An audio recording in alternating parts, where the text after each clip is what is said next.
Boom, boom, boom, boom, boom, boom. Hey guys, how you doing today? Oh, finally got down to the beach today. Went down there with a friend. Had a nice walk around.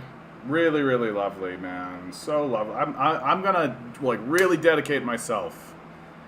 Like, I gotta just like literally wake up and walk out of my apartment and get down to the beach. That's what I need to do, right? The beach is so nice. It's so beautiful. Good to see you, Eric. Good to see you, bud. So nice to see you, bud, right away. Remember when you said you weren't going to be able to make it anymore, bud? Liar. You lied to me, Eric. You lied to me. I hope things are going well for you out there, bud. I know that you hit a little turmoil. I know I'm kind of making light, but I hope things are going well for you, bud. It's a beautiful day out. Right, got to spend time with a friend, and then you caught COVID. Exactly, bud. Good to see you, Major. How you doing, bud? Hope you're doing well out there. Today's going to be a pretty light one, guys. I'm not going to spend too much time.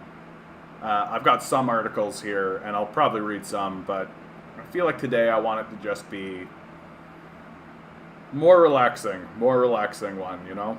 It can't always be doom and gloom. It can't always be this hyper-focusing, right? And I'd really like to,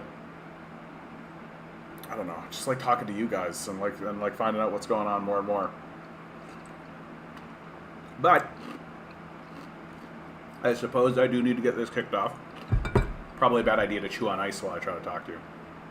Yeah, but I suspect that COVID is messing up your life. I suspect that's what's happening. Like, COVID's nasty, and like, you're in a system that's abandoning us. Like, the system is a system of abandonment. And, like, any temporary, like, systems that were in place during the, like, heightened crisis of it have all but been eliminated, right? Like, you were better off getting COVID right away, right? You were better off just getting COVID right away when there were, like, support systems and, like, the government was giving out checks and all that kind of stuff. If you get COVID now, it's too bad. Get fucked. Just get fucked. Not even sick days, nothing. Just go get fucked. Like, who gives a shit, right? Like, I give a shit, Eric, and I hope you're doing well, bud. I really do, because, like, it's a struggle bear for sure. CR Strifey, good to see you, man. The vaccine messed up and is still messing up my life to a lesser extent. What happened in terms of the vaccine? I'm not, I know people who are like vaccines, right? Like, they're all about the vaccine and all this kind of stuff. But my position on the vaccines and anti-vax types, it's perfectly rational to be skeptical. Like, yeah, the government and the government that you don't trust at all, and these massive major corporations that have done nothing but lie to us this whole time are telling us to inject something into our body. Yeah, I think you've got the right to be skeptical of that, and I think it's not irrational, right? I actually think it's quite reasonable to be skeptical of it. And I feel like a lot of the anti-vax people get defined by the kooky people. Like, and there are kooky people who are saying, like, COVID doesn't exist, right? Or any of this kind of stuff.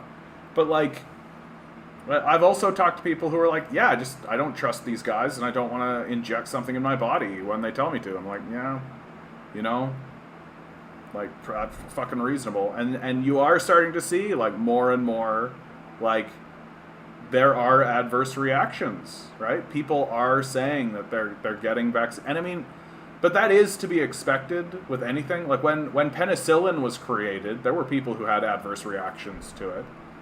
I just wish there wasn't as much denial on the left in regards to the vaccine narrative. You know, like, it means that we can't have a real serious conversation about it. You know, yeah, of course, there's always pros and there's always cons.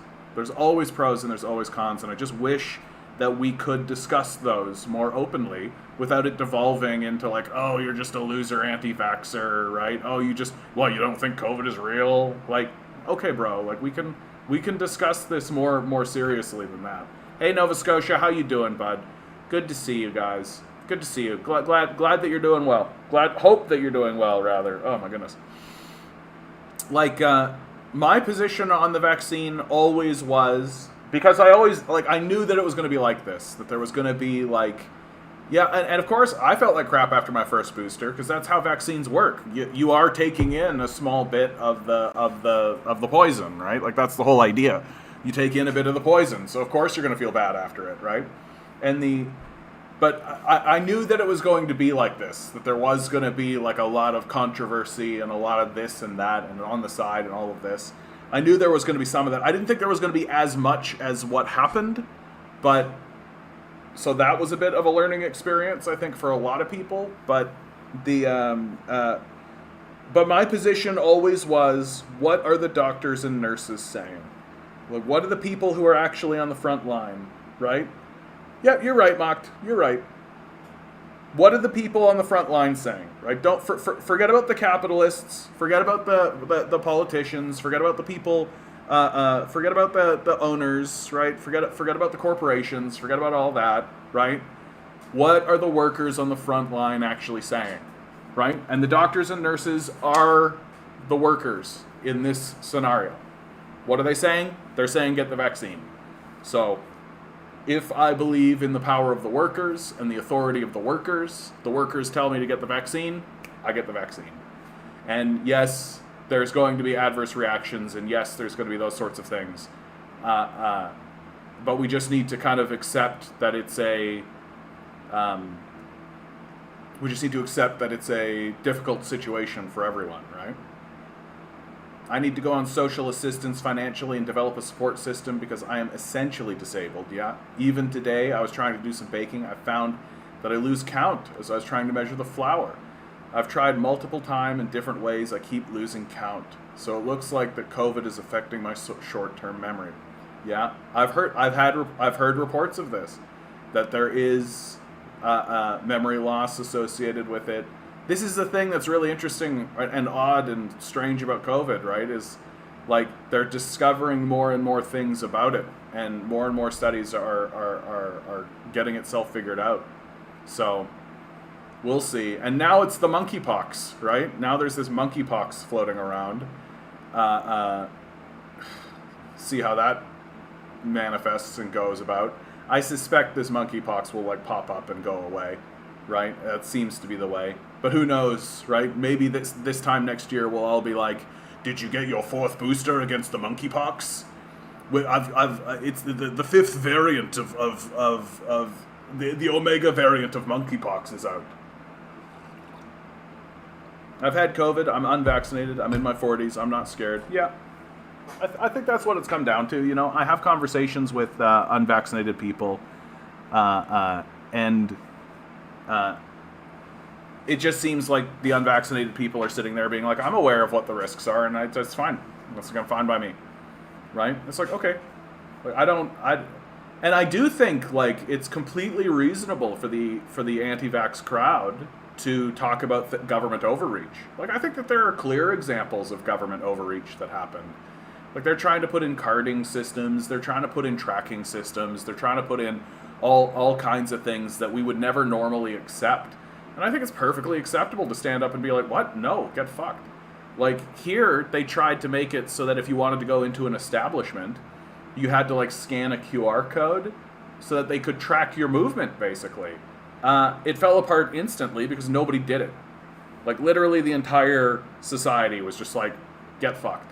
And they didn't have a way to enforce it seriously. And so the question started to be, do we actually start funding enforcement of this? Do we actually start saying, yeah, we got to put cops out there and start fining people and all this kind of bullshit? And so it fell apart because people just refused to participate in it. And I think it's like, yeah, like you talk about government overreach. You talk about like, no, we're not going to put in like and it's the same thing with like the concern surrounding what was called the vaccine passport, right? Which is immunization records, right? That's what that is, immunization records. And I think really what lost a lot of credibility, how capitalist institutions lose credibility is because of inconsistencies, right? And capitalism is full of inconsistencies. And these inconsistencies of like, I can't think of a really good example offhand, but you guys know exactly what I'm talking about. How, like, the rules apply here, but not here. Like, things are okay here, but not here. And there just comes a point where it becomes obvious that the decision making, like, we're doing concessions so that people can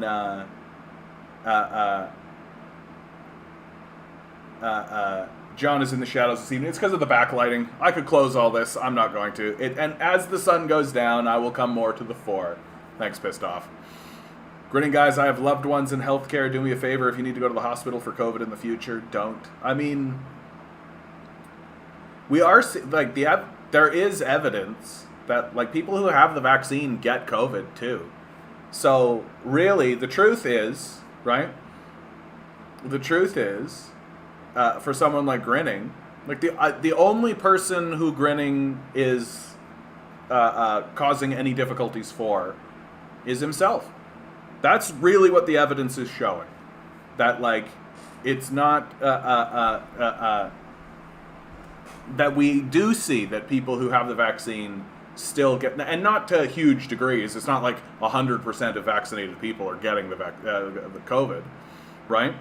But it doesn't, like, if you have the vaccine, you can still contract COVID, you can still carry it, you can still pass it on, right? So really, what Grinning is saying is, I don't want the vaccine, and I'm not going to, so if I contract it and I get it, that's a risk that I'm willing to take for myself.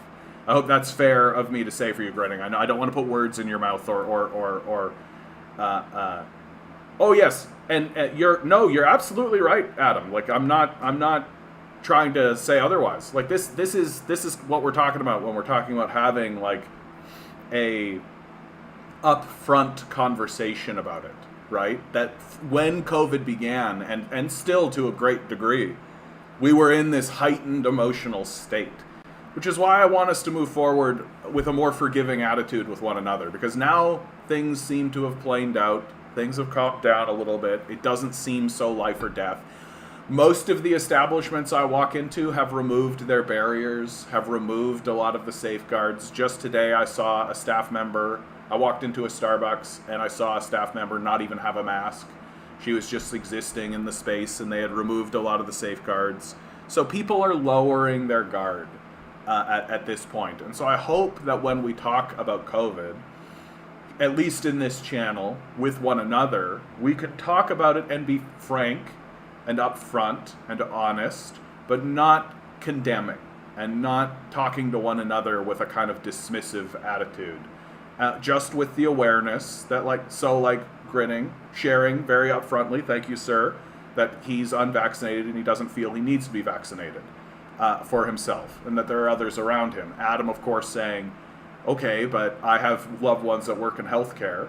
So, like, is the concern for you, Adam, that someone like Grinning would get it and then pass it on in hospital to the people working in the hospital, right? And you're right to say, Adam, that more people in the ICU are unvaccinated. That's absolutely true. Like, that's absolutely the case. And the data shows that that's the case, right? I already had it. That's not quite 100% right, Grinning. Just because someone's wearing a suit of armor doesn't mean a sword isn't going to kill them, right? Like, it's a protection. Like, just because you're wearing protection doesn't mean it won't get through. Like, it's not 100%. It's not going to completely save the day. Like, and I think that's another sort of misconception that I hope that we can have an honest conversation about, right? Like, the vaccine was never going to be 100%. It was never going to be that. And yeah, shows the vaccine is still effective against Omicron, right? And that's absolutely true. Like, that's absolutely true, right? The vaccine is still effective. Like, I'm not an anti-vaxxer. Like, all I'm trying to do is create a space so that people who are on the vaccine side and people who are not on the vaccine side can perhaps bridge a gap to find understanding with one another and live together and not hate one another, right? Because I don't think we have to, and I don't think we need to elevate it into like a heightened level, you know? Like, COVID certainly, yeah, I work in a hospital, seen so many people die. Yeah, I used to work in funeral services, so I used to interact with the dead fairly regularly. I kind of, in a funny kind of way, I miss that work, you know? Like, it, when you work in cafes and you work as an artist, people kind of dismiss you as a person. When you show up to take someone's loved ones away, they don't dismiss you as a person. And when you tell people what you do, working in funeral services, they don't dismiss you as a person, right? I kind of miss that work. Because, and I mean, it's honest work. It needs to be done. It needs to be done.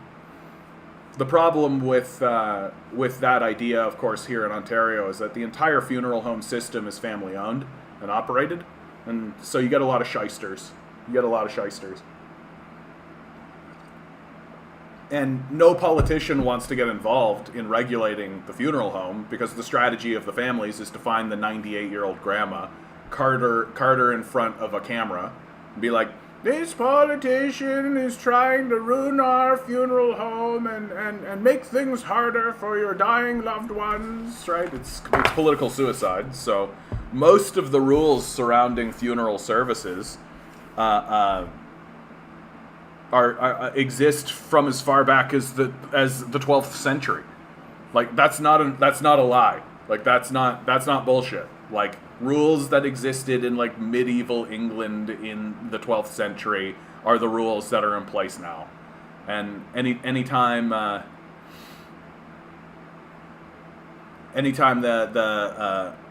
rules do change, it's usually some shyster that comes through in order to sell a product like embalming fluid, that kind of dumb shit.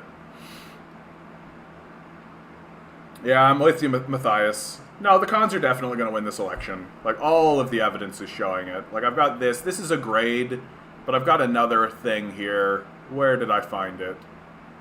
Blah, blah. Where is my... I'm the greatest. Here we go.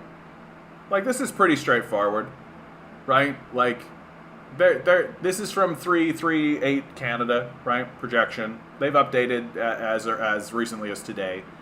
Like, there's a universe in which it doesn't happen. This line that you're seeing here is the majority line, right? Conservatives are right here. You can see how soft the Liberal support actually is, right? In terms of, because even though its vote projection is reasonable, that's not how Canadian politics works.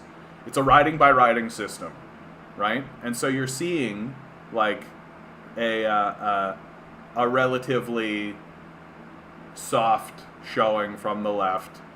Odds of winning the most seats, of course. Odds of outcome, right? There's an 83%, right? The chance of it being a minority are very, very low. Like, at this stage in the game, something dramatic would have to happen.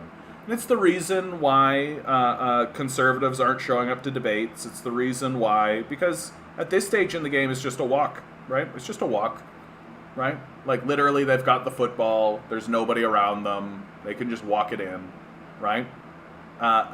Del Duca comes across as a creepy nerd. Yeah, I think that's not... If somebody had that attitude towards him, I wouldn't be blown away by it. Like, he does come across as something of a creepy nerd, right? And the one who seems to be doing the best in all of the debates and all of the kind of stuff is actually the Greens. But the Greens are a very small party. They're not gonna upswell all of a sudden, take over, right? Like, that's not... They don't have the infrastructure for this. You know, John, I enjoy your stream. I always listen to it while I'm at work. Feels like I got company that's not annoying. Oh, fantastic. You know what, man? I gotta tell you, Compton, that's probably the best compliment that anybody's ever paid me in my life. Company that's not annoying. I'll take it, bud. I'll take it. Right? Company that's not annoying. Fantastic. Fantastic. Yeah, because, I mean, my view of it all, Compton, is like, I know we all have big concerns.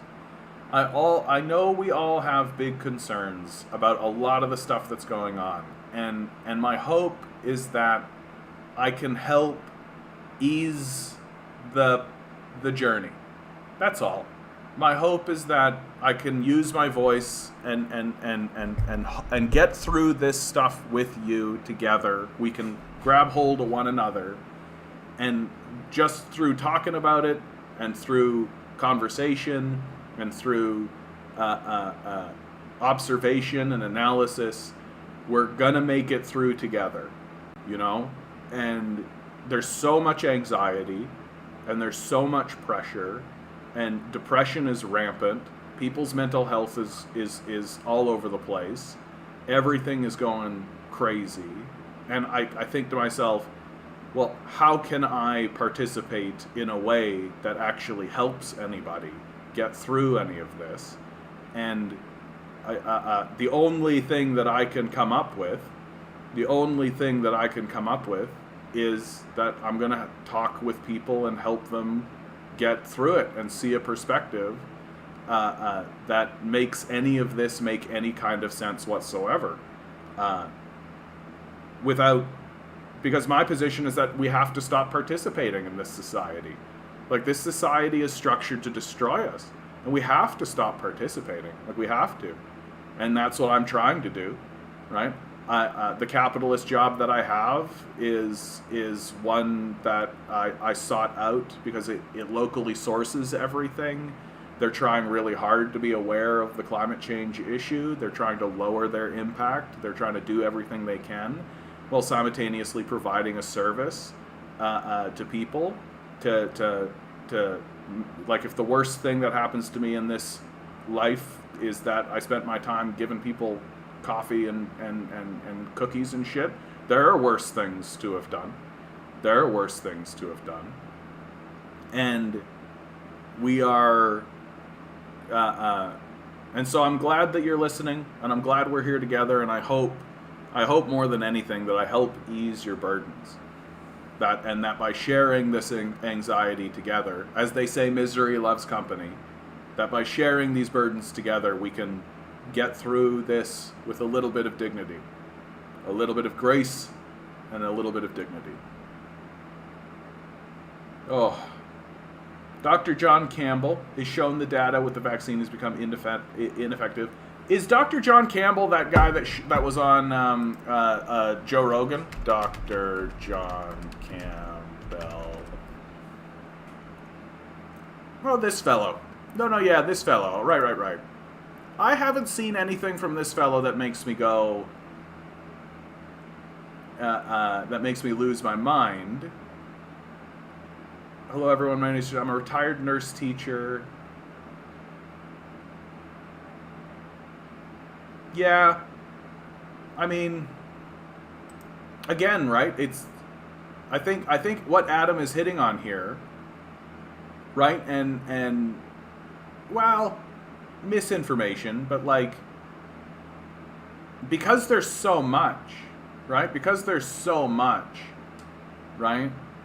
Yeah, it's not so black and white. The evidence shows that the people who get vaccinated are much less likely to develop severe illness and death. Yeah. I mean, and that makes sense, right? It makes sense. It is a vaccine after all, right? And like, historically, vaccines have been effective. Like, this is the big thing with the like, I am not going to shit on the vaccine because historically vaccines are effective, right? There's historical precedent. Like, I feel like the people who choose not to get the vaccine, I don't think are irrational for it. I think that that's fine. But at the same time, I don't think that the people who are getting vaccinated need to prove that vaccines are effective. Historically, they always have been, right? There's no, and I feel like we're in a place where the people who don't want to get the vaccine are not going to be swayed. And so I just feel like we shouldn't bother like spending the time on it. That what we should be focusing on is not swaying their opinion or trying to sway one another's opinions. I feel like people are pretty rooted in what it is they want to do for themselves. At this point, I think it's about understanding one another. That's what I think's most important. That it's less about convincing one another, because that's going to be an endless loop of frustration, but more about just understanding one another's positions and accepting it. And just accepting that okay, like for you and yourself, you think this is the way that you want to move forward, right? And I think that that's a consistent view. Like, because what we are talking about fundamentally, and please, anyone can correct me if I'm incorrect, but we are talking about an issue of bodily autonomy, right? And I feel like this channel has been very upfront, and I've been very upfront, that bodily autonomy, I'm not a fundamentalist on a lot of things, but I'm fairly hard-nosed when it comes to bodily autonomy. That a person can do what they want with their own body. And I'm I'm willing to let people go pretty far with that, right? And I understand that there is an argument on the vaccine side that's like, okay, but this is like a public health situation, right? Like that not getting the vaccine has the potential to aid the spread and continue. So you've got the community aspect of it, but that's not where we're at any longer. I don't think that the people who are choosing for themselves to not be vaccinated are not the public health threat that I think they're not increasing the level of pandemic at this stage, and really that the danger if the danger that exists for themselves at this stage in the game, it seems to me.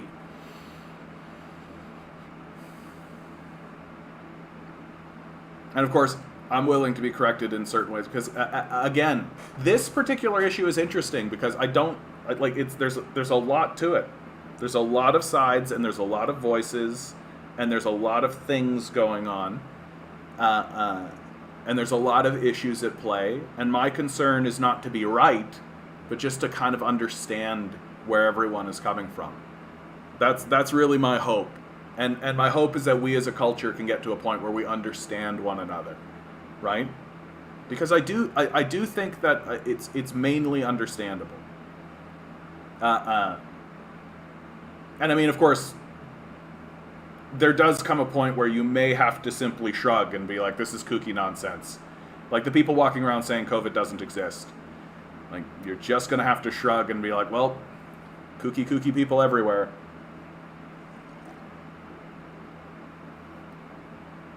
Yeah, that 5% will come from the thousands they get sent to death by cutting them off ODSP. Yeah, at least the cons pledge to increase ODSP by a whopping 5%. Yeah, even if they go through it. Meanwhile, Isaac, good to see you, Isaac. Good to see you too, Brandwin DM. I don't think I actually said hello to you guys when you came in. Good to see y'all. Putin increased pensions by 10%. Yeah.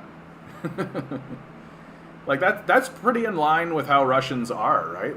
Like as much as we say that Russian society got taken over by capital, which it did to a degree, but it's not like they eliminated a lot of the social services and things that existed during communism, right? Like they're not as advanced in terms of the oligarch, in terms of the pilfering that's occurring in North America now, which we're getting. DM, my biggest concern is the abolishment of the OHIP and full stop privatization of healthcare under a second Ford term. Yeah, of course. They're absolutely going to move forward with that stuff. That's what makes this so insane. Like, it's so clearly just people shooting themselves in the ass. Like, it's so clearly, like, just a bunch of yahoos drunk on this narrative of individual get-a-jobism, right? Like, it's hysteria. It's just hysteria driven by a type of stupidity at this point. And then when Ford starts to privatize everything, all of those guys are going to go, what? And we're all going to go, yeah, like, what did you expect? Like, what did you expect? And I do think that there is a pretty healthy percentage of the people who are voting conservative who understand the suffering that it's creating and are fine with it. right? Like I think there's a pretty a larger group than we would like to admit that are voting conservative so that they can hurt people. Like, and I don't think we should be secretive about that. Like, if you're voting conservative, you're voting to hurt people. Like, I don't think that's debatable. Like, and you can tell that they're aware of it because all of their solutions are, well, deal with the fact that I'm trying to hurt you, right? Get a job, right? Deal with the fact that I'm hurting you, right? Like, it's literally a bully sitting on well, I shouldn't say literally, but it's a bully sitting on someone's chest, grabbing their wrist and punching them in the face with their own hand, saying, stop hitting yourself. Like, that's what the conservatives are doing. And it's very straightforward that that's what's happening. Yeah, talk to any con voter. You'll quickly find out they'd rather have thousands of social assistance recipients die so they could save $50 on their income tax. Well, and what's so funny about this?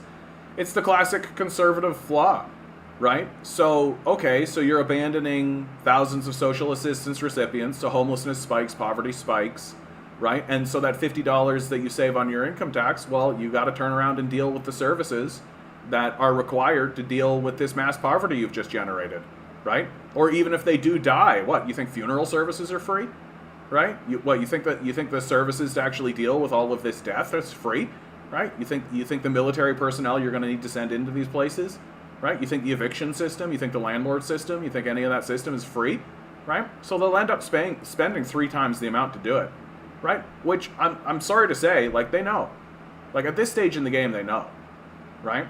What, like, I really do think, guys, like, and I'm not trying to say this to, like, anger or frustrate or depress or anything, but, like, we are looking at a eugenics program. Like, we are looking at a eugenics program.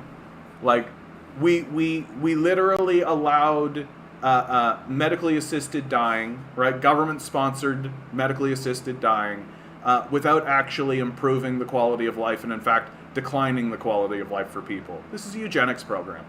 And I just don't think we should call it anything else.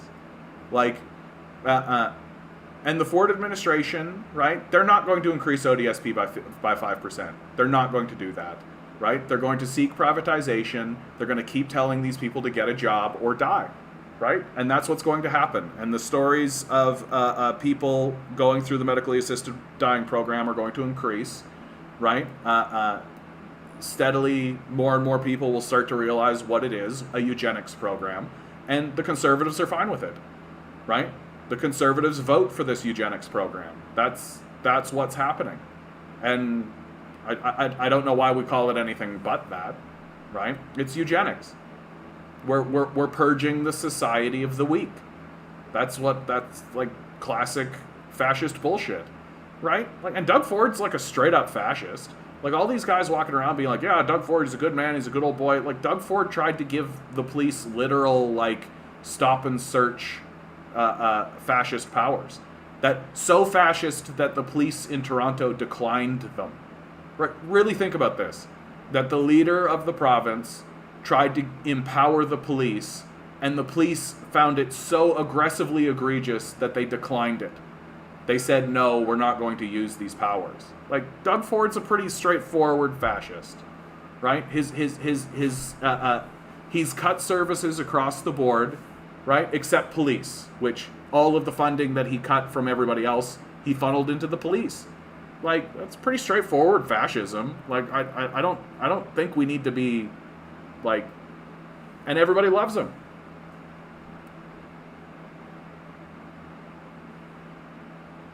I got double vaccinated, boosted. My kidneys mysteriously failed. Still no cause. Whoa, interesting.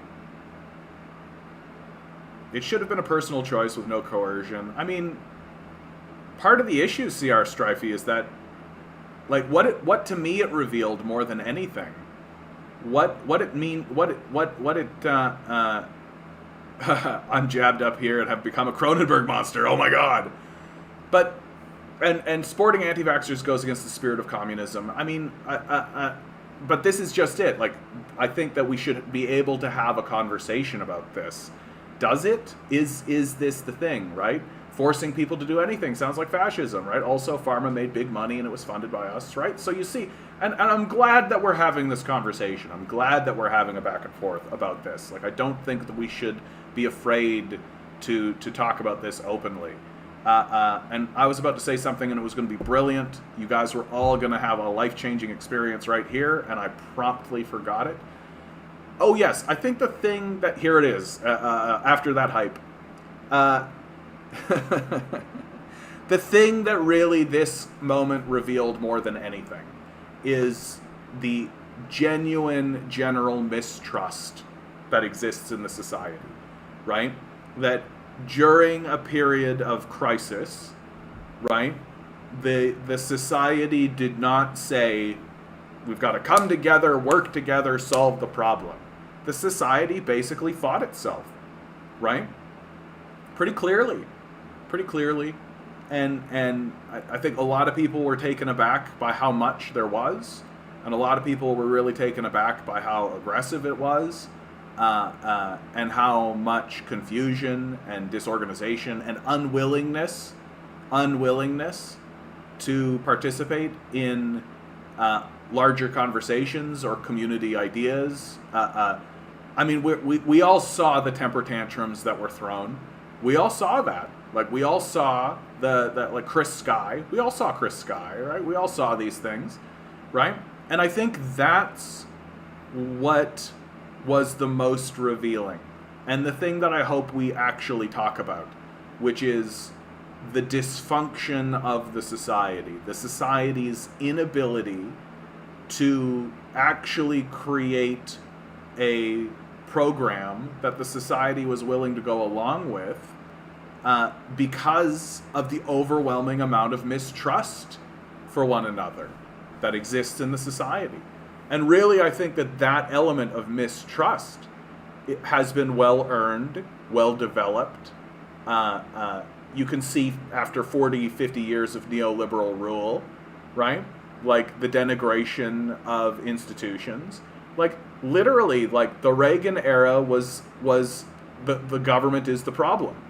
Well, if you've been sitting there since the 80s, repeating a mantra in your mind that the government is the problem, the government is the problem, the government is the problem, the government is the problem, and then along comes a situation that requires government intervention and government action, right? And the government is saying, hey, we've got to come together and do something, right, for the collective. Well, what are you going to say? The government is the problem, right? So you're seeing pretty clearly the corrosive effects of this death cult, and I think it's pretty understandable, right? I think it's pretty understandable that there would be a lot of people in the society that would not be just immediately flip the switch and be like, oh, we're in a crisis, so now I'm going to absolutely trust what the government has to say. They've been saying this whole time they don't trust the government. They've been saying this whole time. Why should we believe that they suddenly would do so when it comes to injecting some unknown entity that a pharmaceutical company has created, right?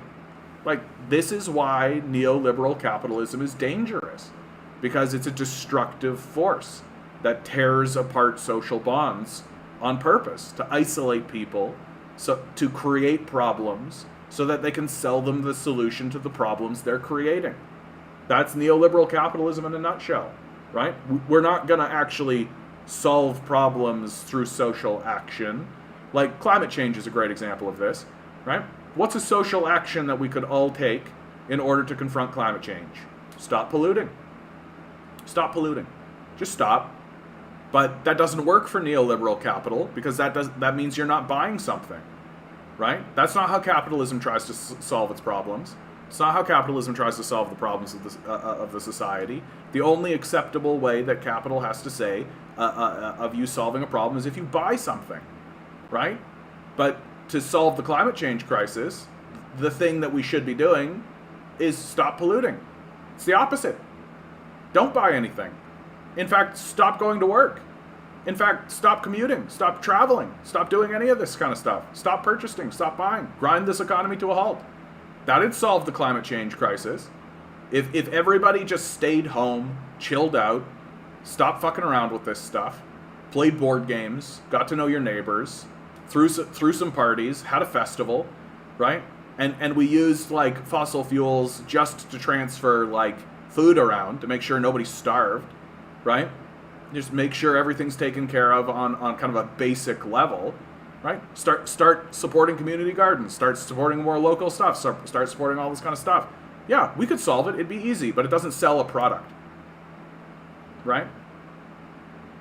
So the mistrust that exists in the society, in my view, is what has come to the fore. And I hope that as we get further and further away from the pandemic, and honestly, as we head into further pandemics, hopefully we can continue to have these conversations with a spirit of building trust, right? Like the line that was drawn between the anti-vaxxers and the vaxxers, right, is not one that is attempting to build understanding and trust, right? It looks to me to be very divisive. That's really what it looks to be, that it's tribalism, lines drawn, lots of passion on both sides of the argument, but ultimately lots of talking past one another, right? Like not really understanding one another. Demand Better, how you doing, bud? Adam's taking a very, very strong position, which is good. This is going to be good for the conversation. Mocked, we'll do that in a minute, okay, bud? It's stupid thing jumped down. I hate it when it does that.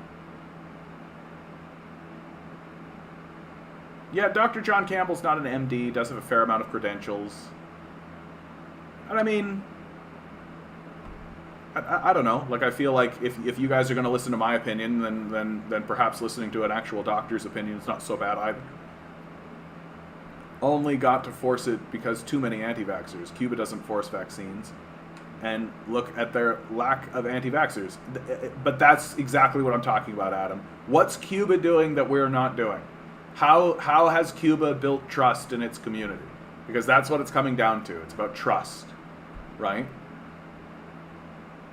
I was pro-vaccine until my kidney fails. Now I refuse to get a fourth dose. Yeah, I mean, it seems, and given your previous health concerns, I mean, it seems that it might be there might be a correlation there. Hopefully, it works out for you, bud. I was replying to a retracted message ignored, I guess. Yeah, isn't that the way? Well, I look in a room of 12, you already have at least 2 people claiming adverse relations. Yeah, I mean, I don't think that that's going to be uncommon, right? But I knew that was going to be the case going in. Like, if you take a look at what happened with penicillin, like, it's not like everybody took penicillin and was just like hunky-dory, right? It's really like it's like when penicillin rolled in, there were adverse. It killed people. Like, it killed people. Like, it's that's just the truth. But the society, I think, said that it was worth it given what penicillin was achieving for the populace. So, like, life's a bitch. Vaccines are natural immunity. Vaccines introduce a disease into your body, and your body is trained to fight against that disease. Remember, John, a country is only democratic if the oligarch controls the control. Exactly. If a country is only democratic if there are oligarchs, right? If there are no oligarchs, then it's a totalitarian dictatorship. The hospital has no clue what caused my healthy kidneys to suddenly fail. I asked them to investigate the vaccine, as it was the only, and they refused. My paperwork still says cause unknown. Oh, geez. It's the refusal that bothers me there. Right? Like, and again, like, I feel like there's so much tied up in it, and why I think you're right to be skeptical. I think you're right to be skeptical. That, like, why are they refusing to investigate that? Why are they just refusing? Right? Like, it's got to be that in the back end they know that if someone like you pursues this path and that forces them to open up an investigation, that it could create a lot of larger problems, right? As all of these things are, because it's very complex. My complaint, even though what's happening to you is horrible, obviously, like it's horrible, but it's something of an inevitability when it comes to vaccines. Like this always it does happen this way. Like vaccines are not a cure-all, definitely gonna happen, right? And they're not completely free from risk, right? That's true of everything. That's true of everything. And so at this stage in the game, the scandal to me is not the idea that vaccines caused a health concern, in this case, healthy kidneys to fail, right? Which is deeply concerning, and I hope you're doing well. But that to me is not the scandal. The scandal is their refusal to pursue the idea that that's the case, right? And did they properly... because the question is, have they actually done their due diligence in informing people of these risks, right? And there are risks. Like, of course there are risks, right? Have they done their due diligence is the question.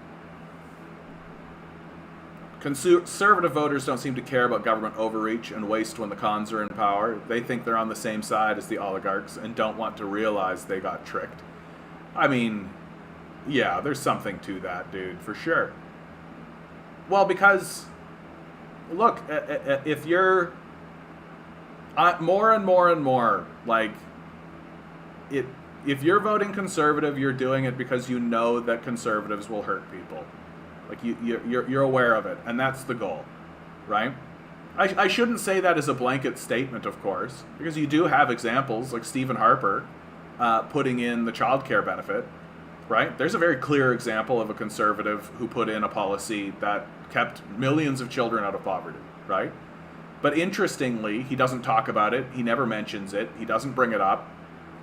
He doesn't campaign on it. Conservatives never talk about it, right? And I think that's done because they know it wouldn't play to their base, and their base exists to spread suffering. That seems to be pretty obvious to me. Pissed off, would you consider a different vaccine? Are you cool with vaccine for other ailments? I'm noticing that doctors are extremely reluctant to diagnose things that vaccine cause. I have a bad reaction to the vaccine, and even after 1 year after the vaccine, I still get impacted by it. My doctor told me that she cannot write it off as vaccine related because she could lose her license if she does. See, this is the scandal. This is the scandal. The scandal, in my view, is not that there are people having adverse effects to the vaccine. Again, I think that that's an inevitability, given the history of vaccines, right? Like, every vaccine has, like, it's a pro-cons list, and there's always consequences. That's just the truth. But you're telling me that your doctor can't actually even pursue the path of it being vaccine related because she could lose her license. That's a scandal. That's a scandal. She should absolutely be able to say that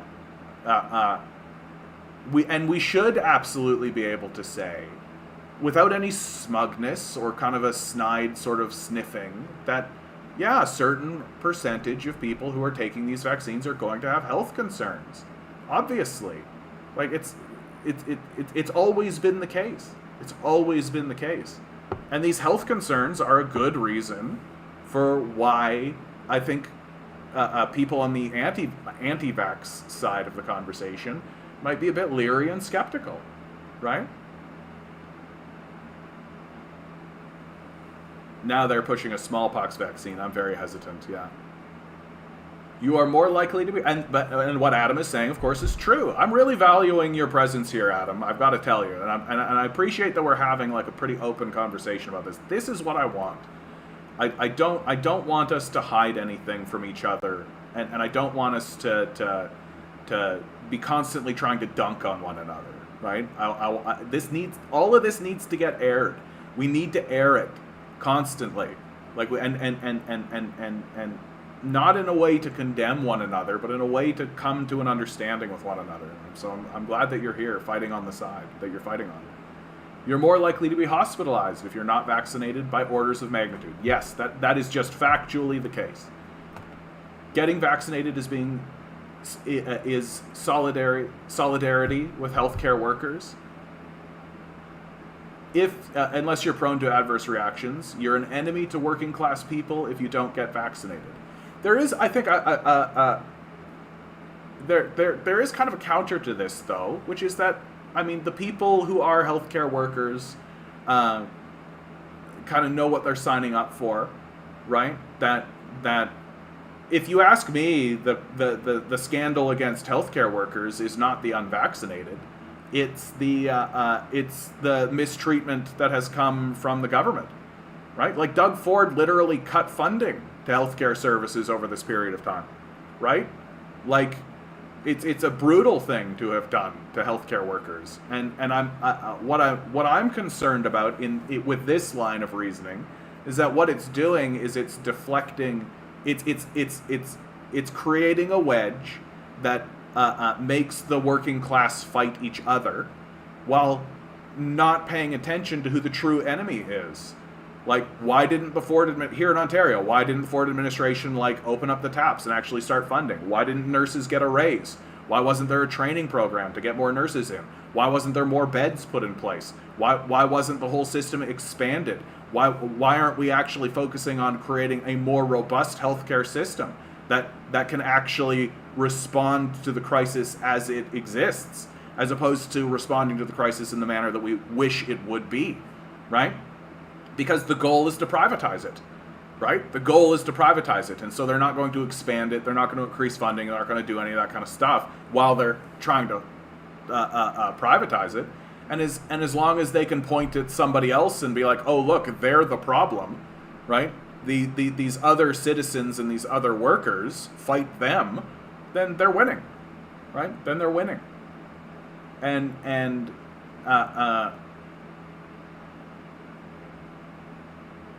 so to me, I hope that we can do a judo throw away from creating a divide within the working class along this line, and instead focus on who the true enemies are, and that's the ruling class, as always. I work in the shelter system. I have to be vaccinated or lose my job. Yeah, I mean, that's another aspect of this that is interesting, right? The forced vaccination, the vaccinations that said you must be vaccinated or lose your job, right? That's very, very heavy-handed. And I don't think helps build trust. Certainly doesn't help build trust.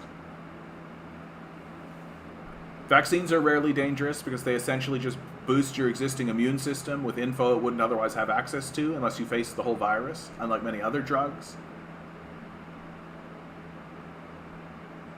Now you guys are deluded. At least 2 people here talking about their adverse reactions, and you still push the moral trip. Rushed vaccine, forced on people in the middle of a pandemic, people taken morally hostage, adverse effects being ignored, covered up. Again, this is why I think exposure and conversation. I didn't think we were going to have a big vaccine conversation today, but let's do it. I'm in, man. I'm in, because this is one. I don't think it's good to let this stuff bubble underneath the surface, right? And again, always reaching out to try to understand. I think understanding is what we need to be doing now. Yeah, to be fair, the system is predicated on paranoia and distrust, yeah. I mean, I think being anti-vax is deadly, foolishly deadly, but again, the people trying to get people to do the right thing is the demons that convince us to distrust everything. That's exactly right. That's exactly right, content. And so,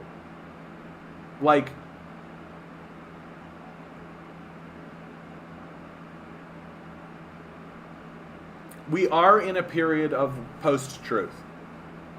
We are in a period of post-truth. That people are not actually being swayed with evidence. Right? That's a hard truth that I think we need to accept. As people who are trying to look at evidence and are trying to make decisions, are trying to understand the world through evidence, right? That's what I'm trying to do. I hope that's what you're trying to do, right? And sure, we have a larger goal, right, of general revolution and revolt, right? But really, we're here as a solidarity movement to help one another deal with this crazy nonsense. But the society itself, if we are to be honest about the nature of the society itself, the society lives in post-truth. Evidence doesn't matter. Facts don't matter. Feelings matter, right? That the right has, and the left, the whole of the society has entered a period where, like, the facts don't care about your feelings, but the feelings don't care about the facts. That works both ways. And we are being driven primarily by our emotions.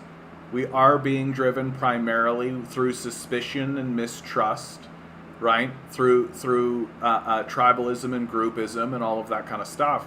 And I feel like the people who are on the vaccine side, or the pro-vaccine side, keep kind of pushing forward with, like, the evidence and the facts and the all of this kind of stuff, without acknowledging the hard truth that the people don't care about that. And what they care about is that they feel abandoned, they feel mistrustful, and they feel mistrustful of the very institutions that are turning around and saying, now trust me. And I think it's reasonable for them to say no, right? Like, it is. And it doesn't matter if you come at them with the charts and the facts and the evidence and all of this kind of stuff, because to them, it's like an ex-boyfriend who cheated on them for the third time, trying to come to their doorstep and saying, but baby, this time it's serious. This time I've changed. And they're just saying no, right? They're just saying no. Like, they've broken up. They've broken up. And they can't be convinced otherwise, right? There's nothing that you're going to be able to show them that's going to convince them, because they've broken up, right? And so the analysis and the pressure and the condemnation, I think, should be released to a degree from those individuals, and should be placed on a system that created this mistrust in the first place. Like, we've been walking around for 40 years saying don't trust the government, and suddenly we're mad because people don't?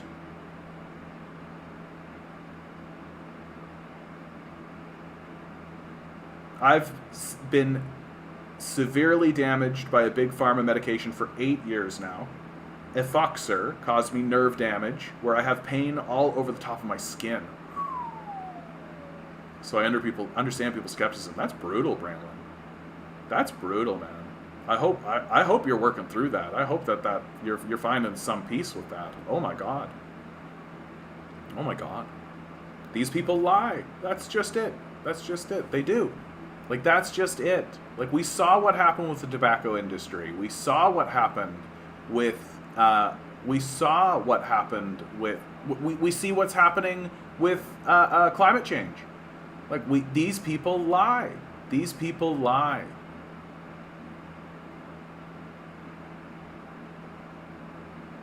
I hate it. It jumped down like this. It jumped like down like this. I think I'm gonna just kind of zoom through. Hey, Anemone, how you doing?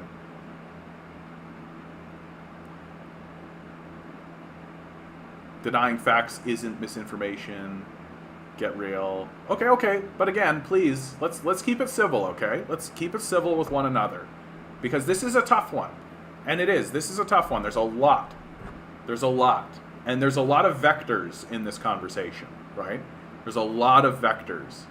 Like, this is an issue that it includes institutional power, the government, corporate power, international organizations like the World Health Organization, the World Bank are involved in this. It's an issue that spanned across the entire globe. Every single nation on the planet was touched by this one, right? And then within each individual government, there were different responses and different ways of looking at it.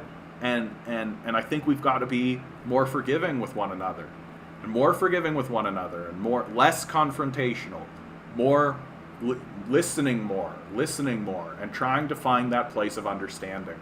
I really think that that's key and going to be really, really crucial.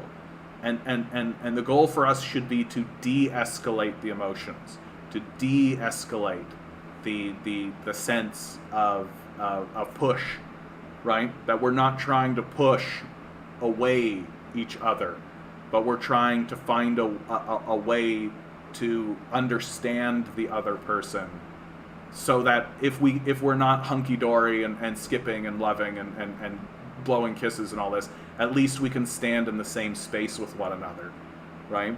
And I absolutely do think it's crucial.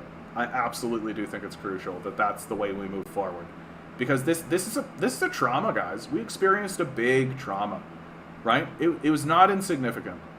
And I feel like the society is trying its damnedest to just move on.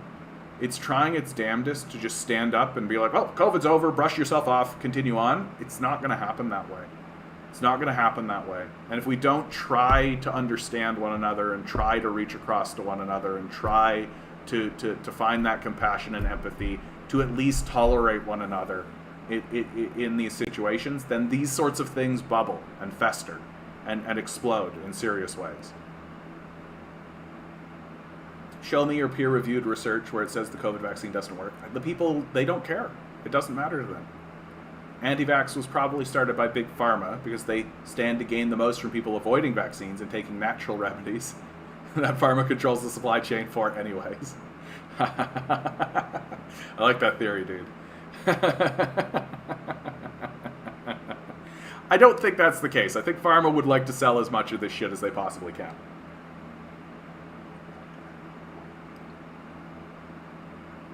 Adverse reactions are real. Vaccine regret is real. Yeah, I think. Yeah, I mean, but this idea of spreading misinformation is just like it kind of has that smack of Russian propaganda, you know? Like, I just want us to get to a spot where we're hearing one another and just listening to one another. That's all. Let's see.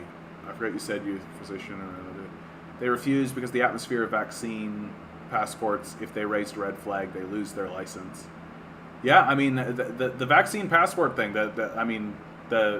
I said at the time, I think the phrase vaccine passport is very much a propagandistic phrase. Like, you're talking immunization records. That's what you're talking about. But they did start to use the immunization records in a more serious kind of a way that I looked at and thought, that's overreach. I did think that there were moments of overreach that people on the right and in the anti-vax community looked at and pointed at and said, that's overreach, and I tend to agree.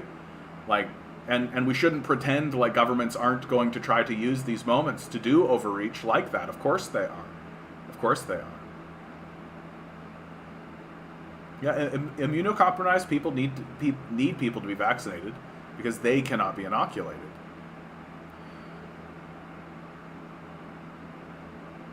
Yeah, that's another wrinkle in all of this, eh? And it does speak to it speaks back to the requirement of like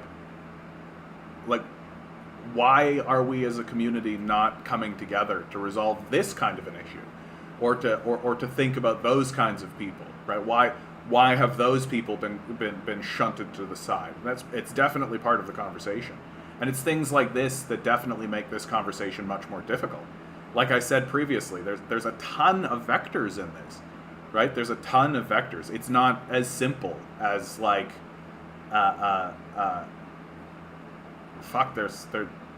what's a good example of something that I think is much more straightforward? Like, do you think unions are good or bad? That one's fairly straightforward, in my view. This one's not like that. Like, there's a lot going on here. Which is why I've been so loath to take a hard position on it, because, like, people are not actually swayed by evidence and facts, right? The ancient Greeks understood this. The ancient Greeks understood that people are swayed.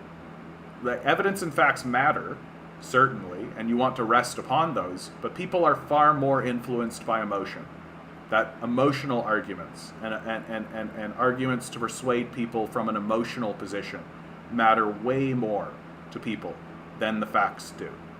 And if you can create an argument that has emotional resonance, and I think that's what's happening with Doug Ford's re-election, by the way, that Doug Ford has created a narrative that has emotional resonance for people, right? That his narrative and the narrative of conservatism generally makes people feel good about themselves.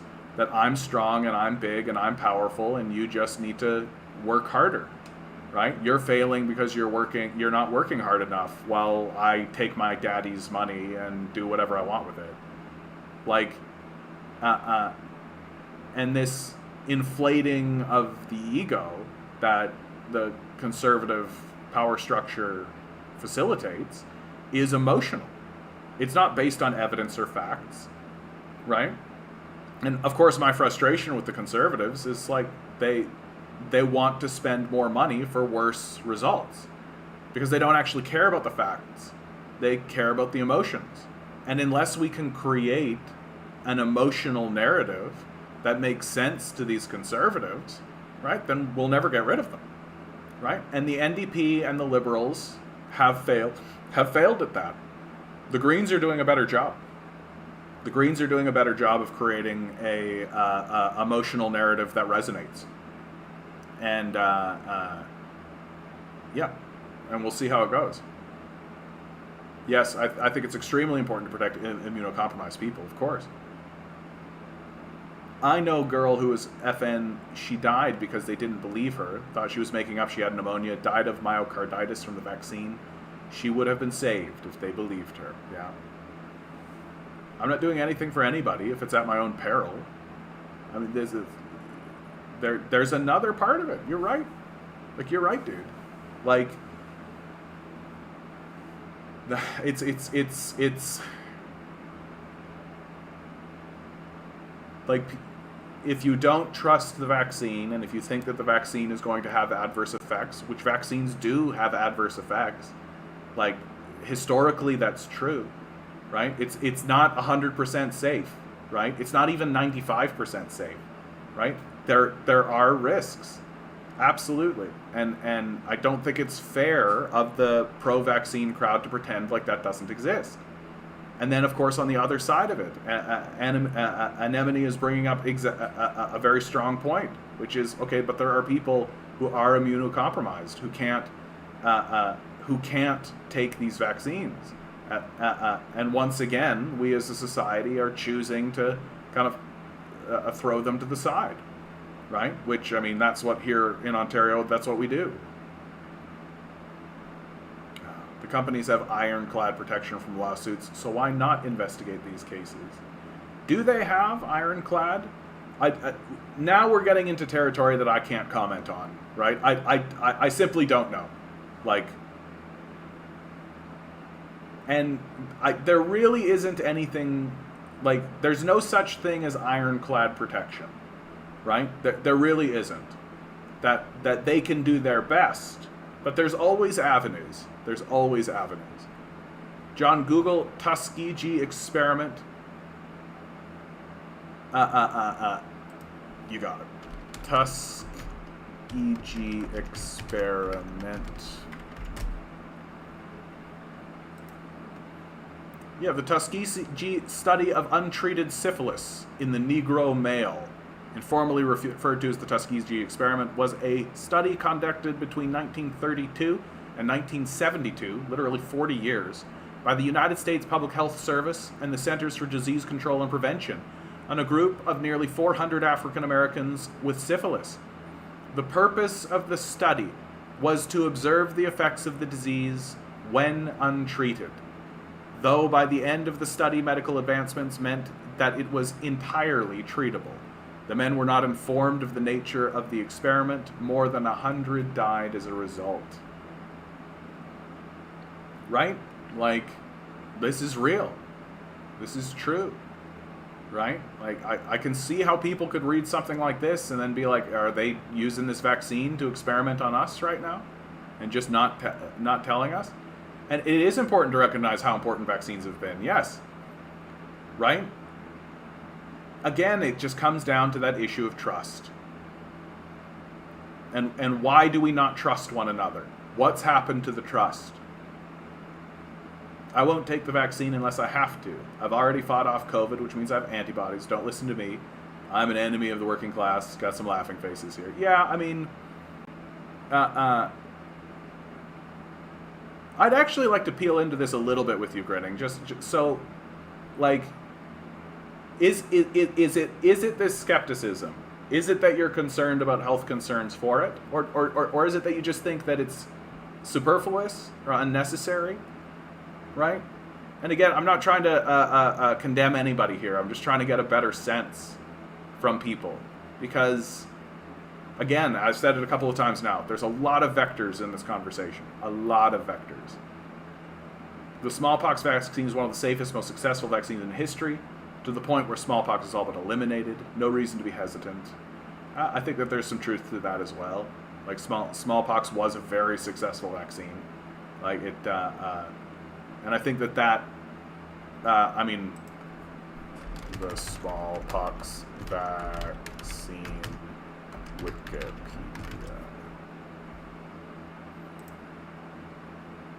In 1796, the British doctor Edward Jenner demonstrated that an infection with the relatively mild cowpox virus conferred immunity against the deadly smallpox virus. Cowpox served as a natural vaccine until the modern smallpox vaccine emerged in the 20th century. From 1958 to 1977, the World Health Organization conducted a global vaccination campaign that eradicated smallpox, making it the only human disease to be eradicated. Although routine smallpox vaccination is no longer performed on the general public, the vaccine is still being produced to guard against bioterrorism, biological warfare, and monkeypox. And I mean, it certainly is going to be the case that in 1796, not every single usage of cowpox as a natural vaccine was successful, right? And it's certainly going to be the case. That's just the nature of it. Here you go, safety. The vaccine is infectious, which improves its effectiveness, but it causes serious complications for people with impaired immune systems, and is not yet considered safe for pregnant women. A woman planning on conceiving should not receive smallpox immunization. Vaccines that only contain attenuated vaccinia viruses have been proposed, but some researchers have questioned the possible effectiveness of such a vaccine. Right? Like, when we talk about these things, we are talking about them with like these sort of big, broad strokes, but when you kind of peel back things, there's layers and layers and layers of complexity. And I suspect you're not pregnant, pissed off, so I honestly have a hard time with the anti-vaccine thing, yes. And even though I'm a medieval sociologist and recognize the importance of vaccine, the med system has almost always been used against the working class. It's a very difficult issue. I don't know. Yeah. Yes. Yeah, absolutely. Like, and that's I think the importance of this conversation that we're having now, right? Like we're not because I think the anti-vax side of things hits us and hits people in a selfishness place. Oh, you're just being selfish. Why don't you think of the whole? Why don't you think of the rest of the people? Why don't you think of people who are immunocompromised? Like, why aren't you thinking of that kind of thing? But the other side is not being irrational and not being irrationally selfish. Even though, and let's be honest about it, we've seen people, we saw the temper tantrums, we saw the freakouts, like we saw the childish behavior, we saw all that existed, but I don't think it's fair to paint with such a large brush. And that's why I think what's most important in this conversation is forgiveness. And forgiveness and a seeking of understanding. Because people are not going to change their minds on this. I don't think there's going to be a lot of people who suddenly wake up and go like, oh my God, yes, the vaccine, we should have absolutely done it. I don't think there's going to be a lot of people who say, man, like, vaccines are terrible. Like, I think that there's a small group of people who experience negative side effects from the vaccine, which I think should have been expected. But we didn't really talk to one another like adults during this period of time, right? Which kind of speaks to the childishness of our society, which is the thing I think that we should be addressing more and more and more, is the childishness of our society and how incapable we are of solving problems. Ontario Progressive Conservative Gary Bennett is pro-basic income, speaks out on why basic income should be law. He's only an exception to the rule when it comes to PCs endorsing this. Well, I mean, there is... hold on, sorry, DM. Sir, I got a China Before Communism Falun Gong ad viewing this live stream. That's hilarious, bro. That's hilarious. That's 100% the algorithm being like, well, communism, communism, communism. That's 100% what's happening here, dude. That's hilarious. That's hilarious. I went and saw Shen Yun, right? The China Before Communism is Shen Yun. It's this, right? It's all this dancing kind of stuff. If you're in Toronto, I'm sure you've seen these posters, right? And I gotta tell you, I went and saw it because I was interested, and it was beautiful. It was beautiful. They did a great job, right? Great dancing, right? Great music, very artistic, right? Well done. The anti-communist propaganda was super on the nose. Like, the only type of person that would see the anti-communist propaganda that they were putting out as anything but reductively childish would be people who I think already have a dim and negative view of communism in the first place. That, like, literally the story, like, at the end of the piece, like, the whole piece generally, like, I'd say 75% of it was just excellent dancing and performance with, like, a Chinese styling, which was wonderful. And you can see these pictures are fairly indicative, and the dancers were great. And but then the last, like, 25% of it was the telling of a story of how two lovers were come together and they get torn apart because of the communists who come in and upset everything. And then there's a screen on the back where they're projecting images, and there's a tidal wave that's coming to wipe out the city, right? And on the tidal wave, the face of Karl Marx appears with the communist symbol on his forehead and his eyes glowing red to wipe out the city. And then the god of Shen Yun, like, pops up and banishes the tidal wave and saves the day. I was like, bit on the nose, guys. Bit on the nose. Like, not the best anti-communist propaganda that I've ever seen. So, my ranking of Shen Yun as a performance, in terms of dance and style and all of that, an easy 10 out of 10. Some of the best dancers I've seen, some of the best work I've seen, excellent displays of strength, acrobatics, balance, really good crew of people. But in terms of communist propaganda, I gotta tell you, it's a 1 out of 10 for me. Not effective, doesn't really land, easy to mock, and easy to point at and just be like, that's babyish. Like, that's just baby. That's literally dangling the keys of communist propaganda, right? Like, it's even the McCarthyian era was better than this shit. Like, come on. I need to see some good anti-communist propaganda if I'm gonna believe that our society is growing up at all. Thanks for letting me know, Mark. That's hilarious, dude. That's super funny. Don't give your money to this organization. They're a creepy organization. Even though this production is actually quite nice. Which is kind of scary, actually. It's scary how good it is. Ontario Progressive Gary Bennett. Well, DM, I think the thing with this is that the basic income is like, there's pretty broad support for it within the Conservative Party itself, right? It's a 50-50 issue, right? 50% of the caucus thinks it's a good idea, 50% don't, right?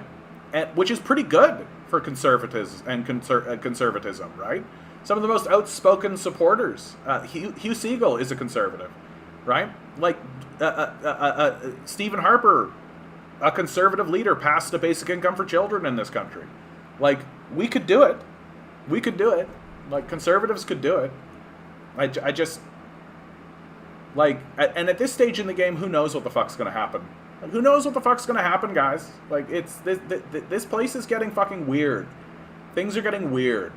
Like, the liberals are more and more looking like way further to the right than the conservatives do, right?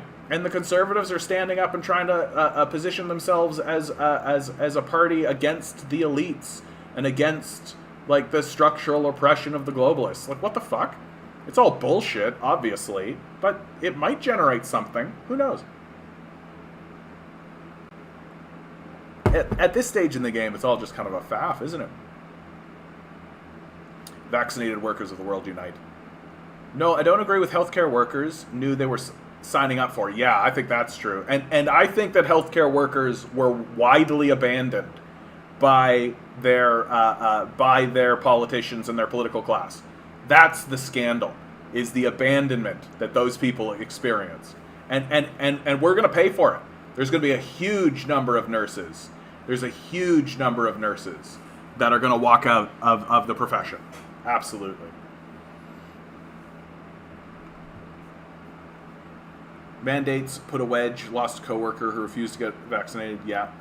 RH, I don't know if you're still here, mate, but I don't know if I've seen you around. But thanks for participating. Good to see you.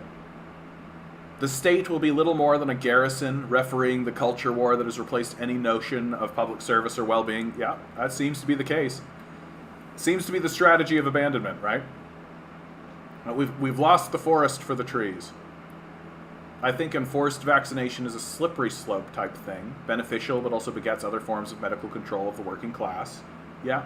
And also I think that the enforced vaccination has really entrenched in the minds of, like, anti-government types.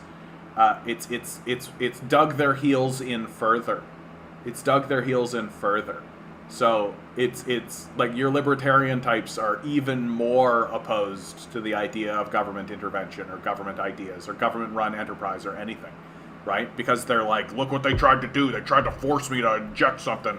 And of course, you know, the hysterical part about it is that throughout the southern states anyway, a lot of these guys will say things like, yeah, it's my body, it's my choice.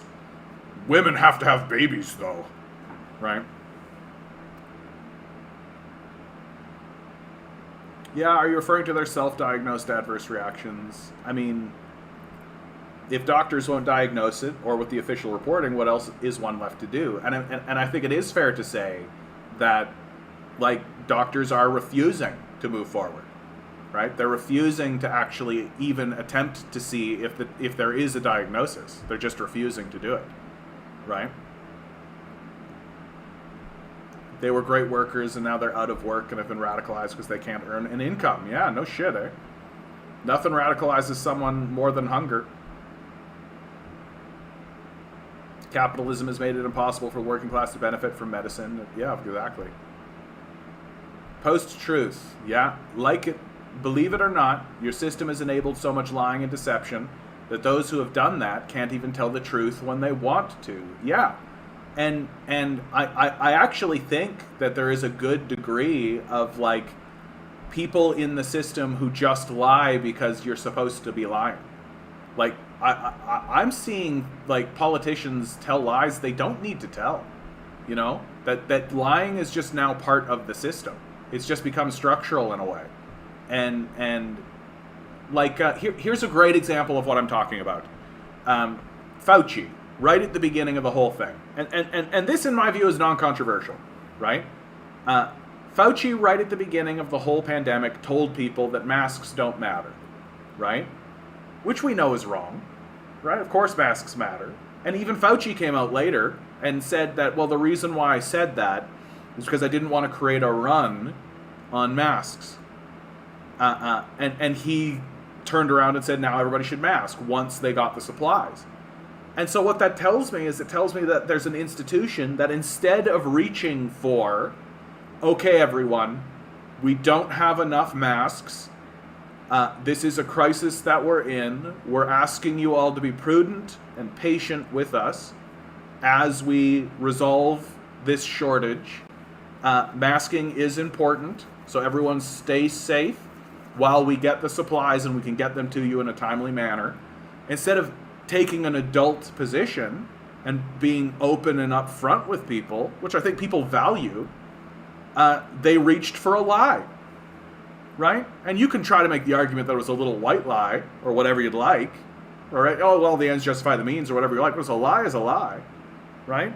And you degrade your authority through telling those kinds of lies, and you degrade the trust of people. And again, I think it was a lie that they didn't need to tell, right? But it shows you that not only is there mistrust within the populace, but there's mistrust within the institutions, that they expect us to act in a certain way. They don't trust us to act like adults, and we don't trust them, right? So the trust is broken both ways, right? Fauci didn't come out and say, okay, this is what's going on, we got to act in this kind of way. He lied very straightforwardly, right? So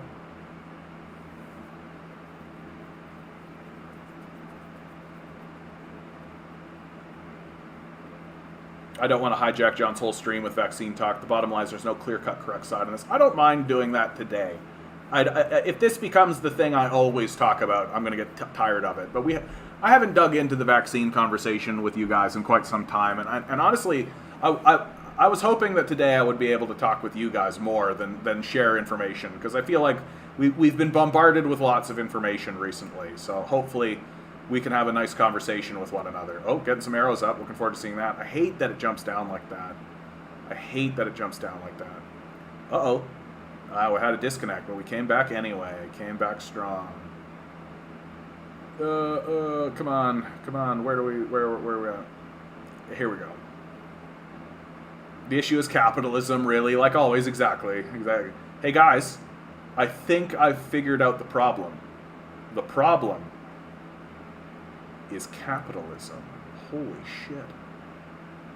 The different system being communism, you bet. The mismanagement of COVID crisis was inevitable. Government, which has been doing little more than facilitating the upward transfer of wealth for decades, is of little worth for anything else. Yeah, you're nailing it, RH. You're nailing it. Well, they've done an amazing job making the performance of the government reflect the truism that government is the problem.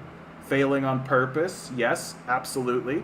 That's another wrinkle in all of this, right? That there are powerful people in the conversation who want to reinforce the idea that government can't do anything, right?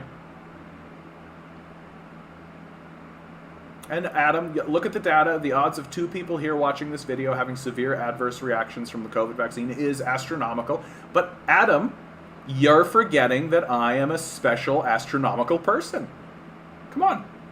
Adam, I am a beautiful star, shining bright in the universe, attracting special people to me. So, why can't it be that? How come I can't be special? You're probably wrong in the diagnosis or something else. Yeah, I mean, we've got to be careful with these sorts of things, for sure. But again, I think it is right to question why aren't the medical community and why aren't their doctors pursuing that angle? It raises skepticism, and I think it's fair to say. But this is just me. But you got to make a choice to trust something. Otherwise, you may as well return to monkey. Yes, content, which is why my statement has always been what the doctors and the nurses, the frontline workers. That's where I put my trust, right? Because I trust the frontline workers, people I think that Adam is defending. And so my statement, the only statement I've been willing to make to plant a flag on, and without judgment or condemnation of anyone else, is that the doctors and the nurses overwhelmingly were saying, get the vaccine, and so I went and got the vaccine. That was what convinced me. Because I know from my personal experience, I too shared that skepticism, and I was Like, initially I justified to myself, because we justify and rationalize backwards, not forwards, right? And I can see this now in retrospect, that I was justifying my hesitancy to go get the vaccine by saying, I'm a younger person, I want it for the old. Let the vulnerable people get the vaccine. I don't need to race out and get it. Let other people get this, right? That there are other people who need it. But that eventually steadily broke down, right? That justification no longer was working, right? And I still wasn't going to get it, and I was still hesitant. I still was resistant to it. And I was saying things like, oh, I'm just being lazy, oh, I'm just being forgetful, I'm just not getting my shit together. But the truth is that I was skeptical of it myself, right? But I didn't necessarily want to voice that because I didn't want to get trapped in with a label of being called anti-vaxxer, right? And I didn't want to get hit with and of course I didn't want to alienate anyone, and I didn't want to get into a fight about it, and so I kind of just stayed quiet about it. And finally, though, as I was reading articles here and as I was doing more research and talking to more people on the stream, I just came to realize that, like, you know what? There are frontline workers. And I realized that I don't trust the international organizations. I don't trust the corporations. I don't trust the politicians. I do trust the workers. That when I walk into an establishment and I talk to a worker, they're going to tell me how it is. And I'm going to believe them because they're living with it every single day. They're being confronted with it every single day. And that ultimately was the thing that tipped me over. And so once I realized that I went and got the vaccine right away because I support the working class and I support the frontline workers and I believe them above all else. And that's what swayed me. So I think that's what I trust. Yeah, if you return to monkey, you'll get the monkey pox. Good to see you, Generation. Good to see you. P.S. I've been fine so far. Good. Glad to hear it, bud. Glad to hear it. It's tough times. Really strange times. Silverlight42, good to see you. I think we should be more forgiving to individuals, less forgiving to systems of power or organizations that misbehave. They don't seem accountable in any meaningful way. Yes, that's right, Silverlight. I think that's a powerful and important statement. A little bit of good news, I'll tell you. I don't have the article in front of me, but The Guardian reported yesterday that it looks like a lot of states throughout the United States are holding the fossil fuel industry accountable. That you're getting big wins coming out of, like, Massachusetts, I believe, saying that no, you guys lied to us about this fossil fuel shit, and we're going to hold you accountable. Will it turn into what I think it should, which is jail time at bare minimum? Probably not. It'll probably just be fines and things like this. But it's an important win, and it is doing exactly what you suggest, holding systems of power and organizations accountable. We'll see how it goes. Adam, if doctors are not investigating these adverse reactions, the data is not reflective of the truth of the situation. Again, there's so many reasons to mistrust the medical system, many bad things to the working class people by doctors. I understand people are hesitant. Yeah, the line is hair thin between valid mistrust and actual misinformation, unfortunately. Well, and again, people don't care about the facts. Like, I think that's something that's hard for us to accept. Really, like, as someone like yourself who's an educated person, right? I've read a few of your papers on the stream, right? And you know your shit. You know what's up. You trust evidence. You believe the experts. Huge sections of the population don't give a fuck at all and never will. And we just and that's a tough pill to swallow. That's a tough pill to swallow, right? For them, it's about the emotion. It's about the feeling. It's about trust, and all of those things have been shattered. Hey David, how you doing, bud? Good to see you. Adam, my dialysis scars would beg to differ, yeah. letting COVID run its course and do nothing would literally functionally collapse U.S. society. Like, we would be far gone, yeah? Greens seem untrustable to me. Okay, I don't see them getting everyone in EVs and putting charging stations everywhere. Well, and generation, like the EV thing is such a scam. It's such a fucking scam. Like, I'm done. I'm done with this EV shit. Right? Like, if Elon Musk being involved doesn't convince you, right? Like, it's a scam. It's controlled dissent.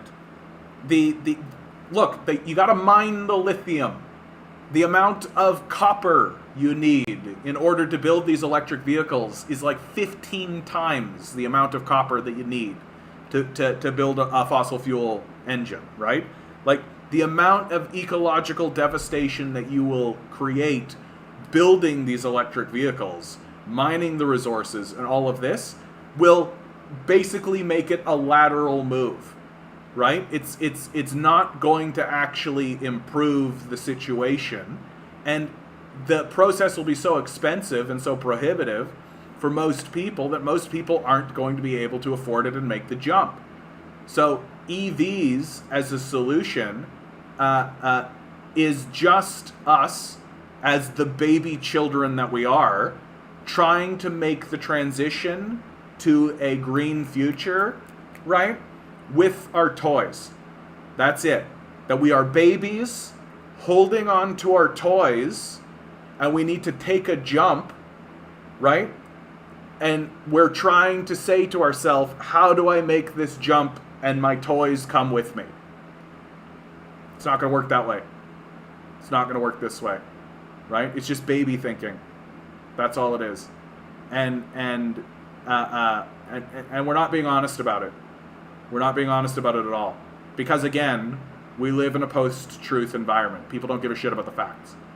They want to make the jump with their toys because they want their toys, because they like their toys, because their toys make them feel good. That's it. That's it. I 100% think that the vaccine served the greater good and was 100% necessary. Personally, though, I will never take another one like this again. Unless the next disease has a 90% mortality rate, I'm not taking the vaccine. I mean, it does seem like, while COVID does have troubling numbers, and the thing I think that initially kicked this whole thing off and made it so troubling for everybody was how contagious it was. I think that's what it was. But it ends up not being as deadly as all that. Certainly deadly, right? Especially if you're over like the age of 70, right? But like, I understand this position, right? Like, if something sweeps through and isn't killing everybody, right? Like, I can see how lots of people would have a very negative experience with this whole vaccination thing, right? Hey, John, I have news that's going to make you smile. Oh, here we go. Last week, a statue of Thatcher was egged hours after its inauguration in her hometown. Yeah, I saw that, actually. Get fucked, Thatcher. I hope they tear that shit down. I hope somebody comes and steals her head. It's awesome.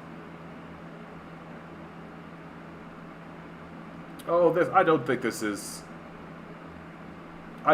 necessary, Adam, honestly. Or helpful, honestly. Or helpful.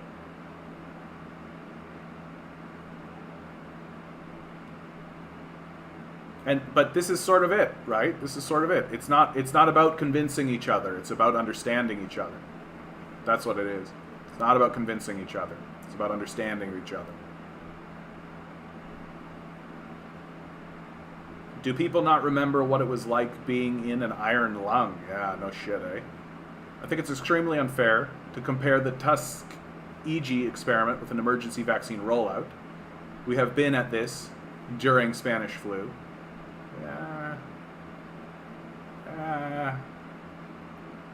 I think it's not unreasonable for people to say, hey, the medical industry does fucked up things. Are they doing fucked up things now?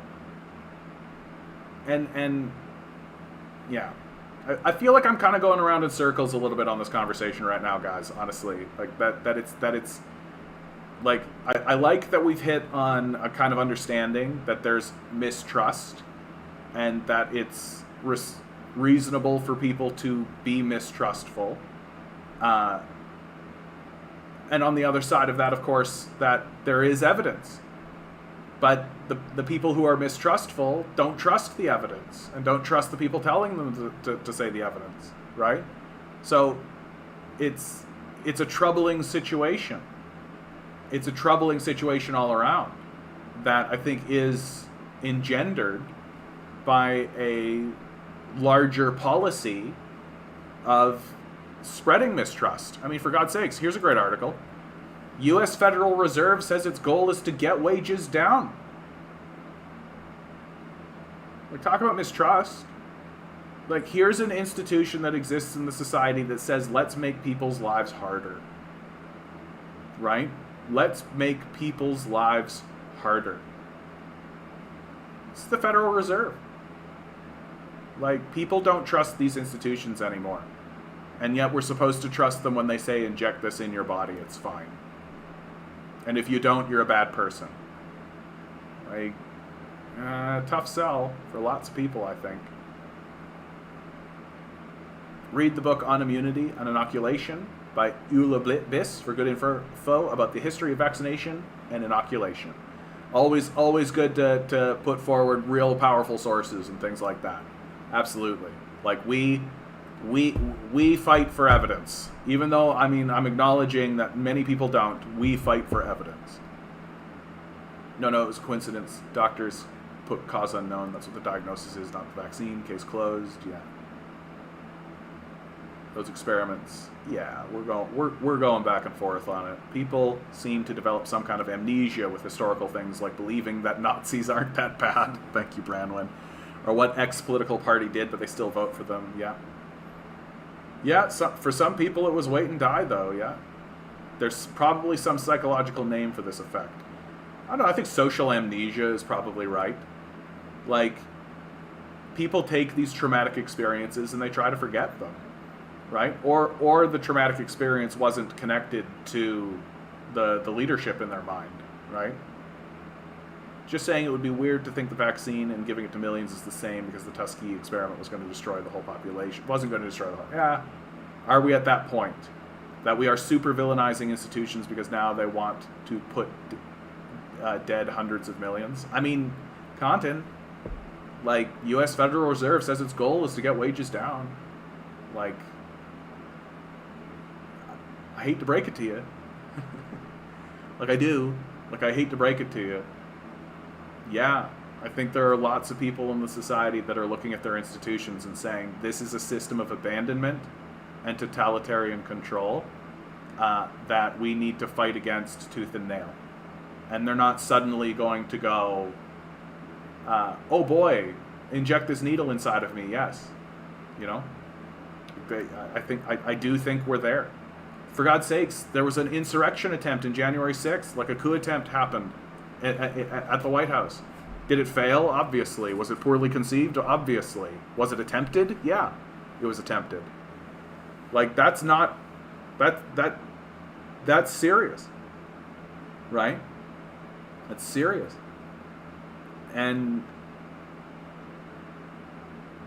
like, how many times do we actually need these institutions to tell us that they're abandoning us before we believe them? You know?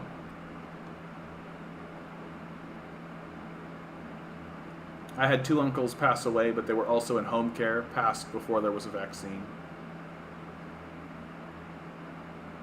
Yeah, and you are correct about this, Content. Not to downplay what you're saying. The Tuskegee experiment is an example of why people don't trust medicine. It has nothing to do with the vaccine. That's true. Shen Yun looks like Quebec before the British invaded. Oh, I've never heard that one. For the record, I'm very pro-vax. Yeah. Does that kind of earned distrust apply to 100% of Americans when it comes to any medicine? No. No. I mean, most people, including Americans, do take this vaccine, right? Like, there's a lower rate across America, certainly, because of all of this. But most people end up taking the vaccine. I don't know what the exact numbers are. I don't have them at my fingertips. But I feel like vaccination rates are higher than unvaccination rates. Yeah, I just understand why people are mistrustful and hesitant, of course. My immune system is already fucked because of Crohn's. I won't risk further damage just to parrot some sort of symbolic solidarity. I'm not against the vaccine, but most of the folks I know who have had it needed days to recover. I need to keep moving. I can't afford a vacation. So once again, grinning, the problem is capitalism, right? You can't afford a vacation. You need to keep moving, right? And so for you, when you're looking at this vaccine, and with your history of Crohn's, right, you're not looking at this as a as a way to find solidarity or to protect your community. You're looking at this as a direct threat to your own ability to survive and your own survivability in your environment, right? Because of the system of capital, because of where you find yourself. So it's not that you're taking the vaccine out of a sense of personal entitlement or even skepticism of the institution. That, for goodness sake, like, would it be fair of me to say of your position that you could even accept that the vaccine is effective? But the trouble, as you're saying it, is that, and this is accurate, I know I needed several days to recover. That's a fairly ubiquitous comment. Like, I think that that's pretty standard, that most people expected to need a few days to recover. And here you are saying, I can't afford a few days to recover, right? That's an interesting wrinkle in the story. That's an interesting wrinkle in the story. That your position is a direct indictment of the system of capital directly. It's not like we got sick days, right? It's not like here in Ontario they were passing sick days, right? Got to keep moving. Got to keep going. Can't afford a couple of days of downtime, right? That's a real. Thank you for sharing that, grinning. I really appreciate that, because that's another interesting aspect of this. I will still get my flu shot this fall. I understand why colonized folks are hesitant. Yeah. No, it doesn't. Content nuance is important. Very important to bring up a good point. Yeah, I think that's fair. Yeah, and I'm inviting everybody to do this. Like, I think that this is important. I thought Marxists were all about material conditions. The material conditions is vulnerable people dying, and your freedom of choice isn't a material condition. But David, here we have, like, I think Grinning is bringing something really interesting to the conversation, right? Which is that Grinning is outright saying that he views, and I don't want to put words in your mouth, Grinning, so correct me, but he views the vaccine as a threat to his ability to have access to those material conditions. Right? That he finds himself in a position where he has to keep moving and he has to keep working, right? Which, I'm sorry to hear this, Grinning. I mean, goodness. But that's why the sick days conversation that happened here in Ontario, I think, was so crucial. Because if you get the vaccine, you're going to need a couple of sick days. And if you don't have sick days, well, get fucked. Get fucked, right? And when I think about vulnerability, right? Vulnerable people dying. Well, the story that Grinning just told us sounds like a very vulnerable story, doesn't it? Like, that sounds very vulnerable too. And so are we pitting two types of vulnerability against one another and having them vie for our favorability? Or are we going to say, wait a minute, we're all vulnerable, that the real issue are these fucking loser capitalists who are making everything hard for us? Fuck these guys. Seems to me like we'd be better off, instead of condemning one another for our positions on vax or anti-vax, we would be better off saying that the source of this mistrust and these issues is the system of capital that's continuously grinding us into the earth and making us vulnerable in the first place. And this is right, though. Like, this is right. I'm not trying to correct anybody here.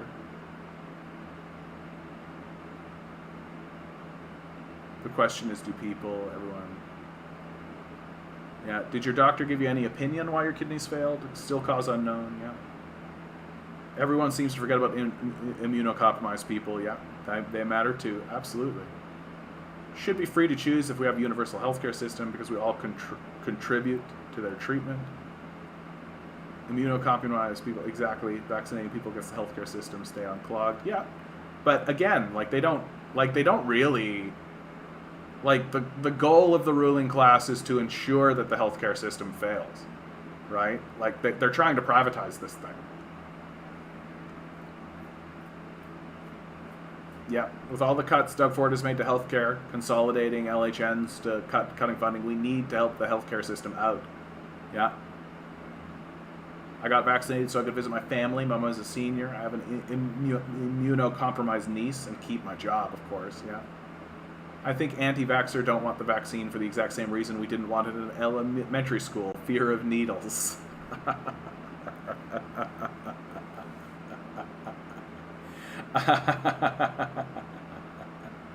They cherry pick the rest of their arguments to put meat around the I fear needles. Needles are scary. Come on, bud. Needles are scary, right? I don't want to get... Hey, Mystic, how you doing, bud? Good to see you. Needles are scary. Bro, needles are so scary. They're just coming in, right? I know that when I had to get my needle, I close my eyes and I hum and I take my nail and dig it in. I'm like...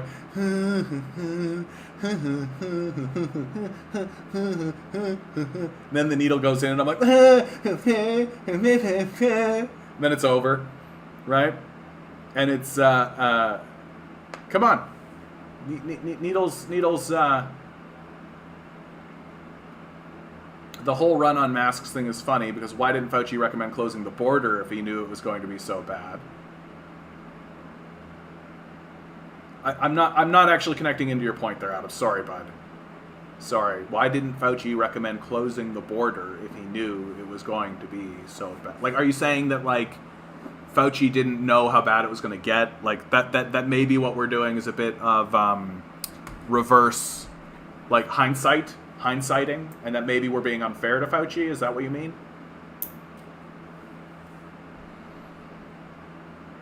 Yeah, I mean, I understand. I hate it too, but get over it. Yeah. There is that kind of tough love sort of approach that some of these anti-vax types I do actually respond to, right? I hate the way the mask feels on my face, so much sensory overload, but I still wear them because it's the right thing to do for people who don't have strong immune systems. I wear the mask at work for one reason and one reason only. I haven't been sick since I started to do it. That's it. I used to get sick a lot. Now I have the mask on. I don't get sick at all. I don't mind fashionable masks. It's the medicinal wear masks that aren't flattering. I pissed off. I knew it was going to be about fashion for you. It's all about the fashion, right? You got to look fabulous, right? And you're right. The medical ones are very not flattering at all. You kind of look like a duck, right? It kind of goes like this, right? So you kind of look like a sideways duck or a bird of some kind. People should wear an N95 mask now or don't bother. Is that true? Is it N95 mask or bust? Because I'm still wearing a disposable cloth mask. Content, how has the consolidation of LHNs affected you? You said you work in healthcare. I think that if they had made masks like N95s available to people, it would have helped a lot more. I was wearing dollar store masks. I doubt they helped much. Yeah, I've never looked into the data on that one. I wonder if we could just quickly find that,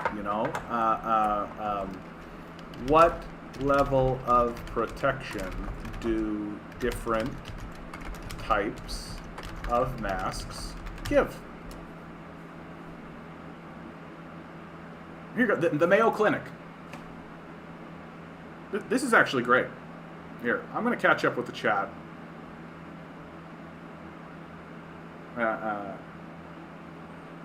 It was spooky working the way I do in tight corridors, and only nurses got N95s. Housekeepers got basic surgical masks at best. So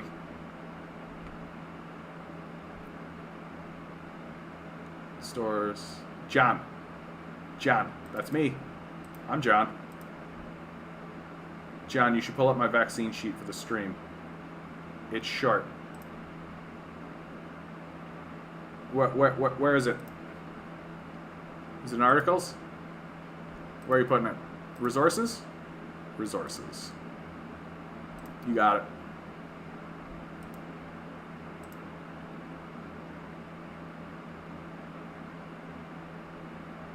Okay, I'm gonna catch up with the chat.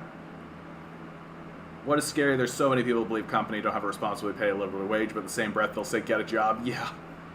Yeah, isn't that funny, Eric? I mean, there's all kinds of paradoxes, like in the abortion argument, right? Like women should have babies that we promptly abandon. Just get a better job. No one wants to work anymore, right? Like, it's if you want evidence that we're a childish people, it's literally these sorts of, like one-to-one obvious connections. Like, you refused to pay a living wage, you told us to get better jobs, so we did, and the response is no one wants to work anymore. Like, dude, the point of a job is having the ability to make a livable wage. Yeah, if the job doesn't provide that, the job's pointless. Yeah, exactly. Okay, Mocked is desperate. I can tell, Mocked. You've done it to me a couple of times now. Mocked is desperate to do the number draw. And I gotta be honest, I'm a bit desperate to do the number draw myself. We're well over time. I'm trying to keep it at 7 o'clock, because that's when most people are actually here. But I was enjoying the conversation. But here we go, number draw. We got a 2. I'm in with Mocked at 7s, man. 7s, ride or die, Mocked. Ride or die, Mocked, until we hit that 7. Oh, Anemone coming in with a 7 as well. 10 balls. 10 balls. Each ball has a number. Ball has a number. Numbers 1 through 10. Here we go, Mr. David Lynch. Swirl. We got a 5, we got a 3. Another 3. So we've doubled up on 3s. We've tripled on 7s. Pick a number. Grinning in with a 4. Another 4. Nova Scotia. Here we go. Today's number is 4. Right at the end. Right at the ding-ding, man. Jeez Louise, guys. We got a couple of winners with the 4. Grinning, guys. Nova Scotia. I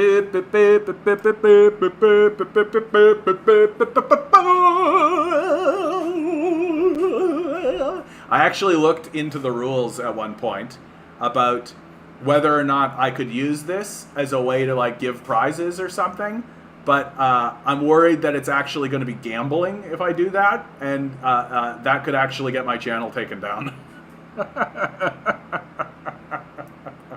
So close, Generation Y me. Yeah, tell me about it, bud. I've been ride or die with Mocked here. Adam, I saw that. That was a 3. That was Adam. Sir. How dare you, sir? How dare you, sir? How dare you besmirch the good name of David Lynch? I liked when you gave songs. Yeah, that's right. Pissed off. I'll do a song. Let's do a song. Okay, I'm quickly... You know what? I'm going to do a song, and then I'm going to play you a video that I found, because I actually really like this video, while I go use the washroom. And then, what do you want to hear, Pissed Off? You're the one that said it. Do you want to hear... You know what? Let's just...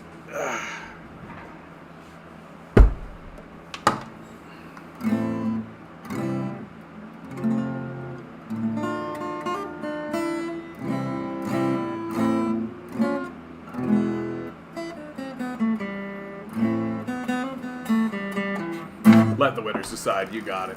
David, good to see you, bud. Good to see you. Hope you're doing well out there. All right, let's take a look. I'm just going to do it. Somebody put a 1 or a 2 in chat. Anybody put a 1 or a 2 in chat. Anybody put a 1 or a 2 in chat. Yeah. Put a 1 or a 2 in chat. I can't play Black Hole Sun. That demonetizes me. Oh, you know, a 2? Perfect, dude. Perfect. You know what? The second I saw that it was this song, I thought this is the song I want to play. Perfect. Nope. We're going down here. Stop that. Here we go.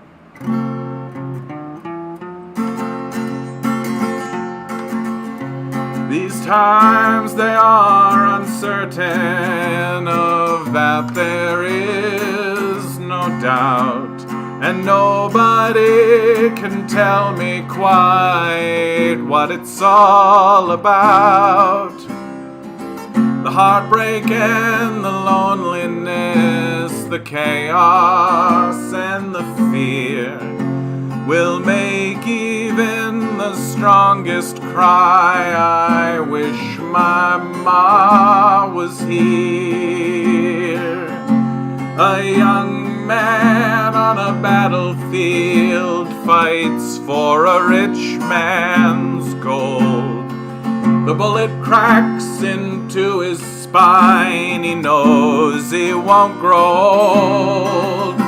And as the tears come streaming down, at once his mind goes clear. The war was fought for nothing, he cries, I wish my ma was here. A lively story well in hand, a joke to soothe your soul. And when it came to arguing, she'd forgive and let it go. And when I cried, she held me, told me it's okay, my dear. And as we face these darkened days, I wish my ma was here. And as we march into the streets, as all the righteous do, we'll raise our voices to the skies. They cannot stop the truth. And as we tear their structures down, we'll raise a victory cheer. We made the world a better place, and I wish my ma was here. Yeah, we made the world a better place, and I wish my ma was here.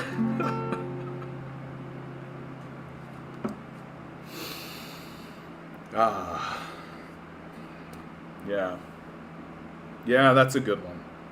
That's a good one. That's a good one. That's one that's gonna grow with me. That one. I can tell. I can tell. Oh, thank you, Anemone. I appreciate that. I appreciate that. So, one of the things I always want to show are moments of what I call true humanity, right? True humanity. And we rarely get to see those. Thank you, Generation. I appreciate that, bud. I appreciate that. We rarely get to see these moments, of true humanity. Come on. Please tell me I didn't close it. Yeah, here we go. This is from a senator, no less. Right? Senator Chris Murphy. This is in regards to the school shooting that we saw. And I consider this to be a moment of genuine humanity. Just a man asking some very simple questions. So I'm going to run off and use the washroom, leave you with this. 14 kids dead in an elementary school in Texas right now.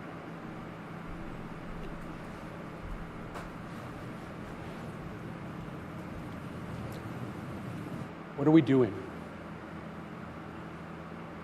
What are we doing? Just days after a shooter walked into a grocery store to gun down African American patrons, we have another Sandy Hook on our hands. What are we doing? There have been more mass shootings than days in the year. Our kids are living in fear every single time they set foot in the classroom because they think they're going to be next. What are we doing? Why do you spend all this time running for the United States Senate? Why do you go through all the hassle of getting this job, of putting yourself in a position of authority? If your answer is that as this slaughter increases, as our kids run for their lives, we do nothing. What are we doing? Why are you here? If not to solve a problem as existential as this. This isn't inevitable. These kids weren't unlucky. This only happens in this country. Nowhere else. Nowhere else do little kids go to school thinking that they might be shot that day. Nowhere else do parents have to talk to their kids, as I have had to do, about why they got locked into a bathroom and told to be quiet for 5 minutes just in case a bad man entered that building. Nowhere else does that happen except here in the United States of America, and it is a choice. It is our choice to let it continue. What are we doing? What are we doing?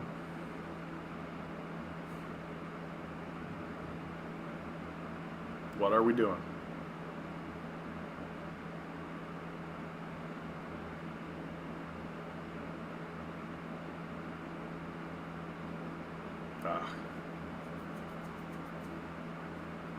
Yeah, remember to like, share, subscribe. Tell people I exist, more than anything. Please, if you're considering donating, donate through my Patreon.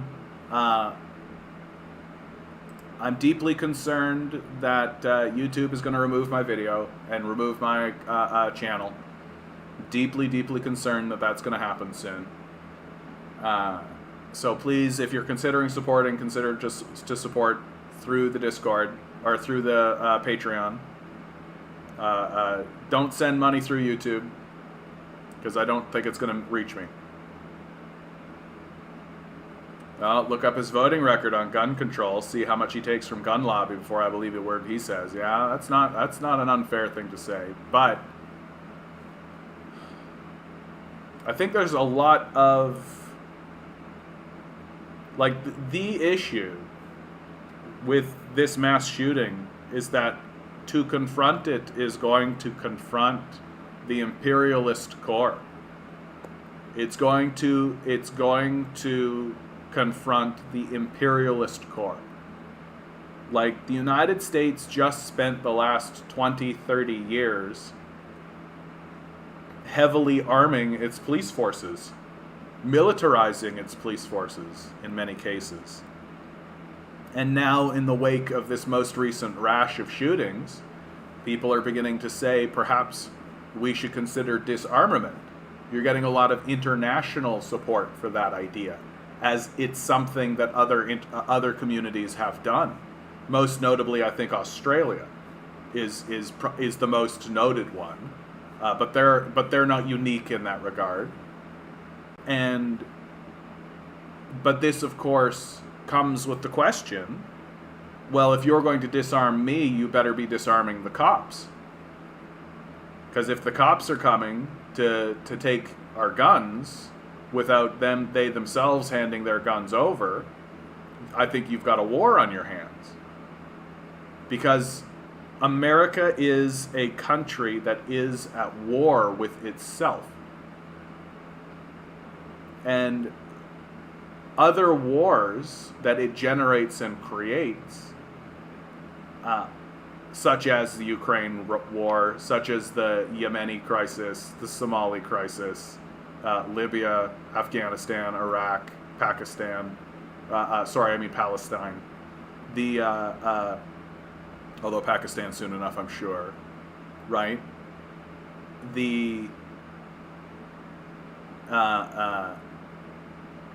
I think Pissed Off was joking there, generation, but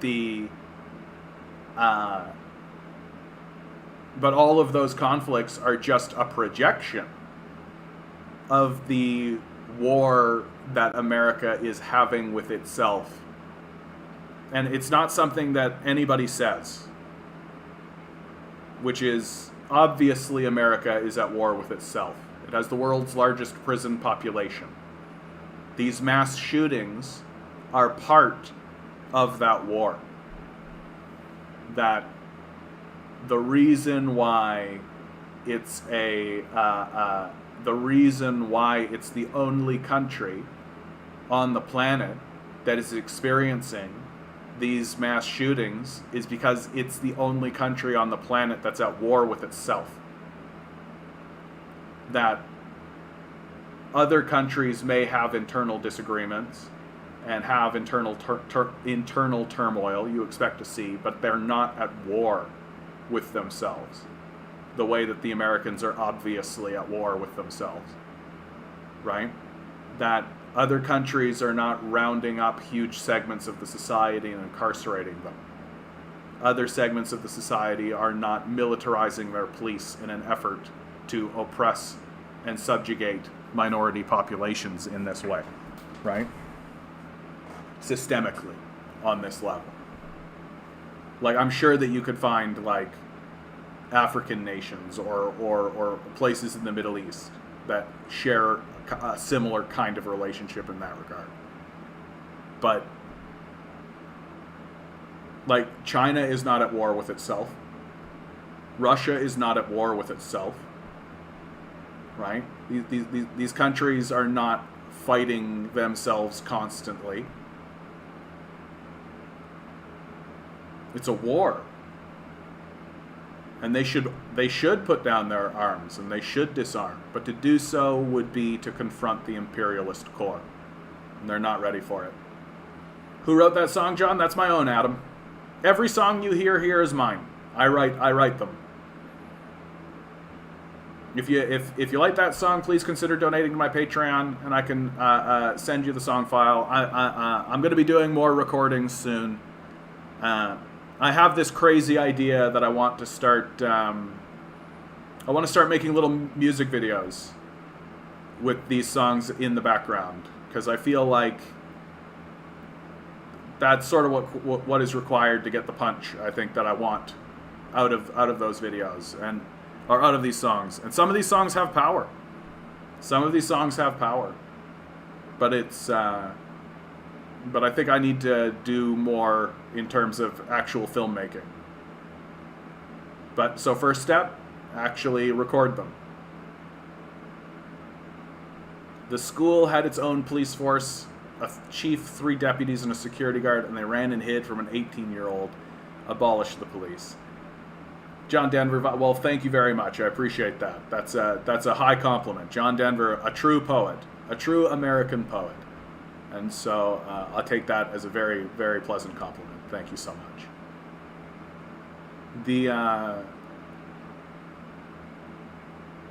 Yeah, I mean, the story that's coming out of the mass school shooting that happened is exactly that. The police didn't run in to try to confront this person, that they let him run ramshot in the school while they hid and waited for backup.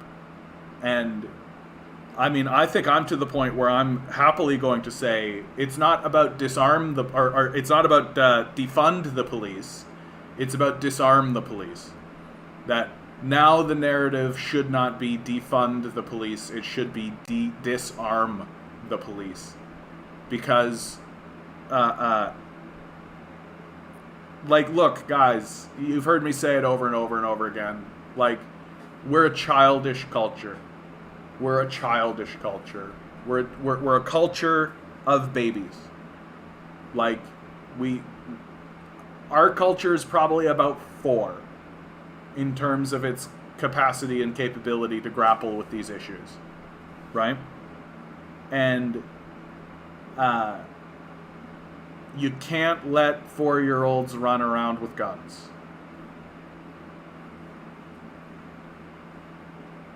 I think it's pretty straightforward. Proof's in the pudding, right? The places that got rid of the guns stopped experiencing mass shootings. Did it stop all the problems? No.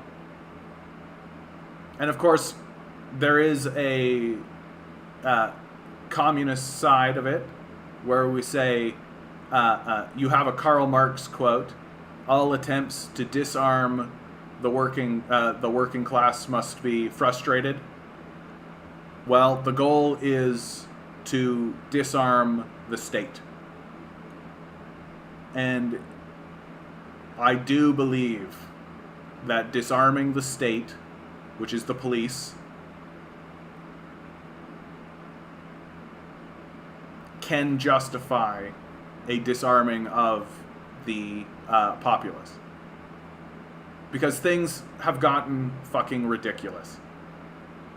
Like, just like you can critique the Second Amendment by saying, like, yeah, these guys had fucking single-shot fire muskets. Like, same story with Karl Marx. Like, the weapons have gotten absurd. The ubiquitousness, the ease. Like, did Karl Marx actually believe that literally children could get a hold of these guns from Walmarts? Like, probably not. Like, the culture is awash in weapons. And it's become extremely obvious that it can't be controlled. That you're not going to piecemeal reform your way out of this one. But if you're going to do it, it means confronting the imperialist core. And the imperialist core is not going to go along with that. Because at the end of the day, the imperialist core doesn't care.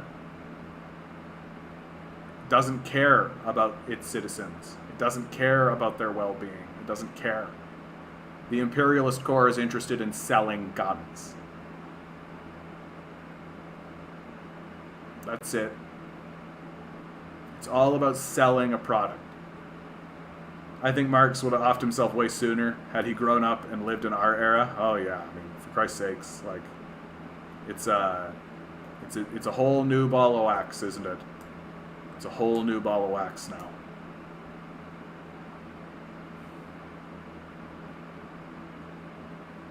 I do wonder how long this channel is going to stay.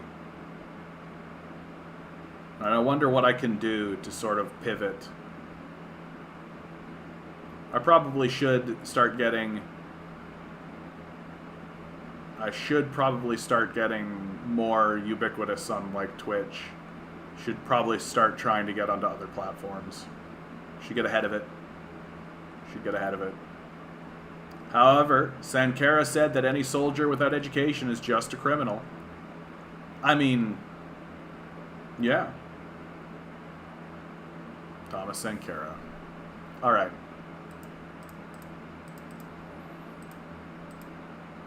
Oh yes, we wanted to go through this sort of stuff. Absolutely. So this is Famita, anemone. Don't mean to dox you.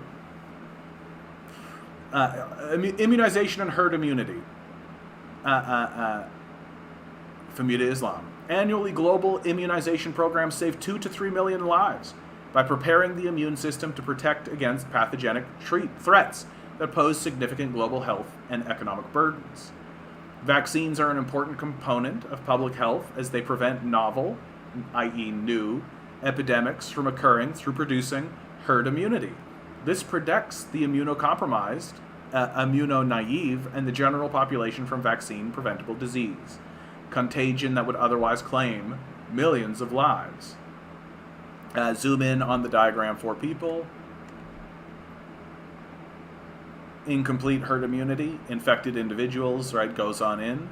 Complete herd immunity, vaccinated individuals, susceptible individuals, right? So the idea is to create like a barrier that makes it more difficult to penetrate.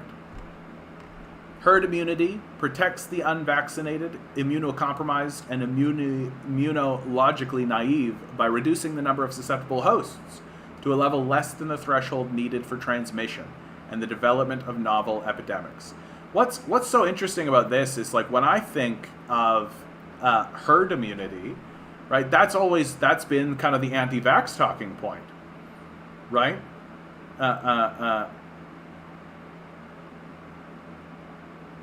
I just read the article that John is showing, and the thing that I find so hypocritical, YouTube claims they are doing this because they are trying to give the Russian civilian I don't know what that word is, information. And which article are you talking about? Are you talking about this article? The Mayo Clinic article? Many scholars agree that immunization is key in preventing novel epidemics. and that vaccine coverage should be at least 90% in a population in order to experience the desired effects of herd immunity. The literature agrees that the most effective solution to negate VPD contagion while improving the birth, death, and migration rates in Canada is to increase herd immunity through mass immunization. For example, after all the meningococcal vaccine delivery program was implemented in 2001, which made the vaccine available to the general population and those with certain medical conditions. Canada experienced a 50.12% decrease in disease contagion rates. Additionally, since the implementation of the measles, mumps, and rubella vaccination program in 1983, annual incidence rates of rubella contagion decreased from 4,690 to less than 50 in Canada. The efficacy of vaccines illustrated in the literature points to broad immunization coverage as being synonymous with the global harmony that arises from Banderage's partnership paradigm as herd immunity reduces the possibility of novel VPD epidemics occurring, while cultivating a healthy population devoid of infectious diseases. They're trying to give the Russian civilian uncensored information. Also, I was talking about the article, I was talking about YouTube shutting down. This. Did I close it? I did, didn't I? I shouldn't have closed it. Yeah, I mean, this is a story that this is a story that's not getting any penetration in mainstream media. Like, so they're trying to say, they're trying to give the Russian civilians uncensored information. I mean, I'm very concerned that what this channel is going to experience. And I've gone through my content and I deleted, because of this, I deleted some videos. I'll be upfront about it too with you guys. I'm not happy about this, but it's true that I deleted quite a few of my videos that were directly related to Ukraine and the Ukraine crisis. I'm proud of that work. I still stand by my position. But I think I need to start talking about the Ukraine crisis more carefully than I have been. I think I need to start talking about it. Like, hopefully I can't get dinged for agreeing with the Pope, right? Like, hopefully if I report on what the Pope says, or previous articles, hopefully that doesn't get the channel taken down. But I'm deeply concerned that I'm going to be demonetized. I'm deeply concerned that I'm going to have money withheld. I'm deeply concerned that YouTube is going to turn into a dead end, right? And I mean, now we're getting to a point within the Ukrainian conversation where you're starting to get Eric, actually, I believe you were the one who provided this link, right? Now we're starting to get people like Jacques Baud. I had meant to take a look at this again, and so I'm going to. He's a former colonel of the General Staff, ex-member of the Swiss Strategic Intelligence, specialist on Eastern countries. Right? He's trained by the American and British Intelligence Service. He has served as policy chief for United Nations peace operations. And this is an article that essentially tells the narrative of what's happening in Ukraine more or less the way I do. Am I going to be removed from YouTube for agreeing with the... What's the exact title? I should absolutely know this offhand, because this was a very useful article, this one. Jacques Baud, Jacques Baud, who is the policy chief for United Nations peace operations, right? Or he served as the policy chief for United Nations peace operations. Like, just because I agree with this guy, right? So because I agree with an expert who has an analysis, a published analysis, am I going to get banned?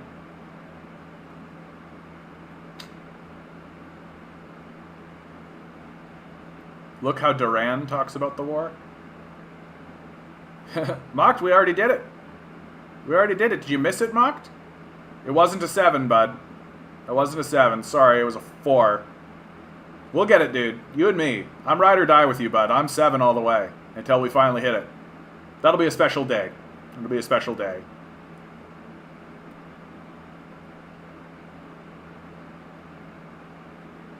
Yeah, we should come up with code words. Oh my god. I just put a short video in the Discord about poor bashing. Yeah, we're getting into the waning kind of half hour on this, so why not? Oh, this is Leah Ganson. This is And I have to say, as Leah Ganson as is somebody who taught at a NDP from Manitoba, if I'm not mistaken. university for many years, I spent my career in academia. It's easy to study these issues from an ivory tower and provide all sorts of economic theories about,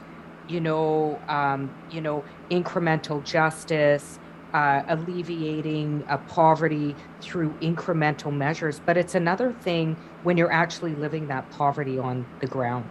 And the reality of living that poverty on the ground, certainly in my riding, is people freezing to death in bus shacks every year, people with complex mental health and trauma who fall outside the neoliberal expectations of get a job, work 5 days a week, living on the streets, living without dignity. It looks like, thousands of Indigenous women and girls and diverse gendered people going murdered and missing. It looks like refugee families coming into my riding and living in overcrowded housing conditions without even qualifying for a Canada child tax benefit because they don't have proper immigration status, something that's in the courts right now. Poverty is one of the most, from my perspective, vile human rights violations that is solvable. We need to divest, for example, the $2.6 billion that was given to fossil fuel industries, the $50 million that was given to MasterCard, the $12 million for fridges that was given to Loblaws, nobody batting an eye, nobody doing massive campaigns talking about why didn't they work for that $2.6 billion. No campaigns. We need to stop poor bashing. We need to ensure people have what they need. We need to stop making human rights a partisan political issue, and we need to save lives. So Leah Ganson, for those of you who are asking, Member of Parliament for Winnipeg Centre. She's the NDP critic for the status of women, asking why the Liberal government didn't allocate new funding in last week's budget. The Duran is a conservative outlet, but their coverage of the war vindicates everything you said. Let's take a look. I don't know anything about this. The Duran. Oh, it's a YouTube channel. Okay.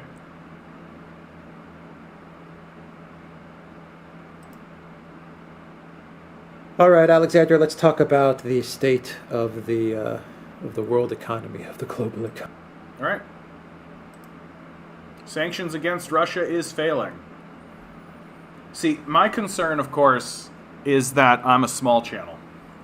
That's my concern, right? Is that I'm a small channel, and I think it would be easy for YouTube to just sweep a channel like mine away. I think it would be easy for them to do. They can't really go after something like this, the Duran, because he's got 200,000 subscribers, right? It's something like that, like a sweeping away of something like that, would other YouTubers and other people would talk about it. It would be big news. But someone like me, like this story, I haven't seen any penetration on this. I've seen literally no penetration on this story. I haven't seen a thing, not a single narrative, not even for somebody like Jimmy Dore, who I assume like somebody like Dore would be all over this. And maybe he will. Like, it is actually fairly new news. So my concern is that because my channel is small and just growing, And we're fighting constantly against the algorithm. We're fighting constantly against, yeah, you've got stories like this. They've banned Lefty is Here multiple times, right? Like it's a form of neo-McCarthyism. Like we are in this neo-McCarthy period where the goal is to make things as difficult as possible for Leafy deserves it. I don't know anything about this guy. So who is this guy, Leafy, right? But it just seems to me that like I feel like we are in like a real neo-McCarthy moment. And like you take a look at like what happened in Ukraine, where Zelensky bans all of the leftist political parties, and I look at that and go like, oh, that's like being done without commentary. We're just supposed to accept that. Well, how much longer until this happens? Terrible right-wing human with millions of subs. Oh yeah, okay. Like, I don't know. Like YouTube does have like it does have rules. Like there are things that you can't show, right? Like you can't show like dismemberment, you can't show like nudity, right? Like, so I assume that someone like this isn't getting banned or isn't getting removed because of his views, but because of his stupidity ultimately, right? That seems to be the way it usually works, honestly. And like, but like, Has was banned, and so was Jackson Hinkle, right? And I don't necessarily, yeah, exactly, harassment, right? So it's not that he has political views and he's not being banned politically. He's being banned because he's literally harassing people. Like, harassment is a fucking crime, for God's sakes, and YouTube's probably not interested in that. Oh, you're using our platform to literally harass people? Yeah, bye. Like, bye. And that's fine. Like straight up, no means no, right? Like, if Steven Crowder is still on somehow, yeah, well, that's because Steven Crowder's on the right side of it, right? Steven Crowder's on the right side of power at the moment, which is there's a rising right-wing power happening in his country, and he's on the right side of it, right? Him, Joe Rogan, Ben Shapiro, Peterson, right? They're all on the right side of it, right? And so you can't, Matt Walsh. And Matt Walsh, in my view, Matt Walsh is the worst of them, because Matt Walsh actually calls himself a theocratic fascist. Like, he calls himself a theocratic fascist. So this idea that a guy like Matt Walsh is still on, while someone like Chris Hedges got banned, someone like good to see you, Barnabas, bud. Hopefully you're doing well. Somebody like Lee Camp got removed. Yeah, Has likes to harass trans people. That's right. Like I don't bring up Has to defend him, because I actually thought that Has was pretty like self-defeating most of the time. Like, I tuned into him a couple of times and he seemed incomprehensible, right? He seemed incomprehensible to me. Like, just word salading. His own followers were calling him out on his word salading. Yeah, and you're right about this, absolutely. Abby Martin, Jesse Ventura, yeah, exactly, thanks, Eric. And but it's still concerning. That's still concerning. Yeah, I mean, look, I think that my opinion of guys like Has and Jackson Hinkle is that it doesn't do to mock a baby as it attempts to stand on its feet. That's all. That, like, I think that these guys understand something's gone wrong and they're struggling with trying to find their place. And they're still people, and they're still, dumb, frankly. But it doesn't do to mock a baby as it learns to stand on its feet. That's my basic opinion of those guys. Jackson is on Dora a lot now. Yep.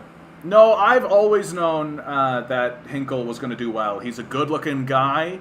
He's motivated. He talks a good game.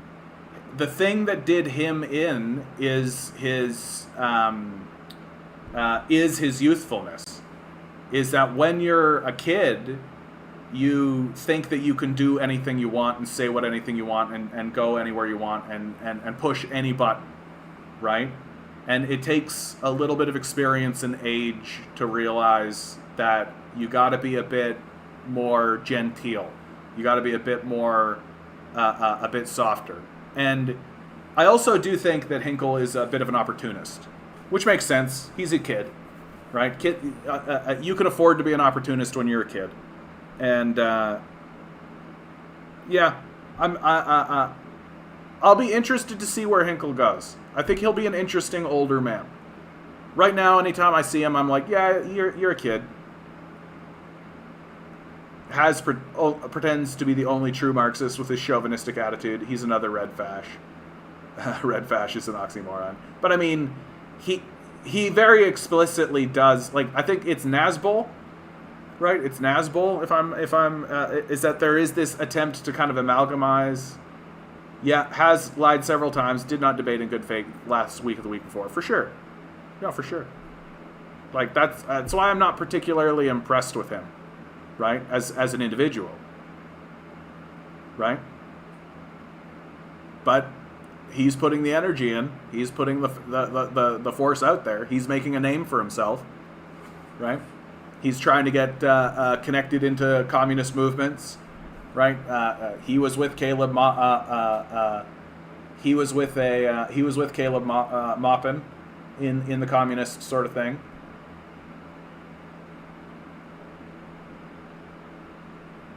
Well, what's interesting, what's happening in the communist movement in the United States right now, and I am talking pretty directly about people like Haz and Maupin and all these guys, is that they're trying to square the circle between American patriotism and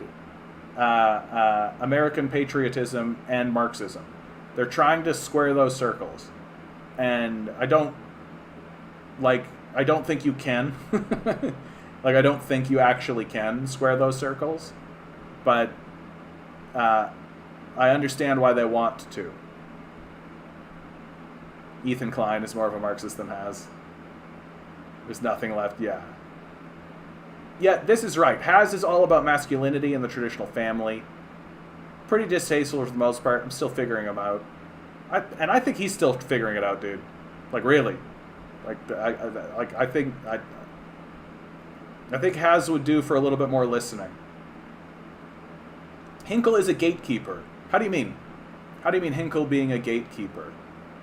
Like, Hinkle used to espouse this idea of being like a Nazbol type, but then I think he has now abandoned the Marxist perspective because I think he's found his feet with Dor, right?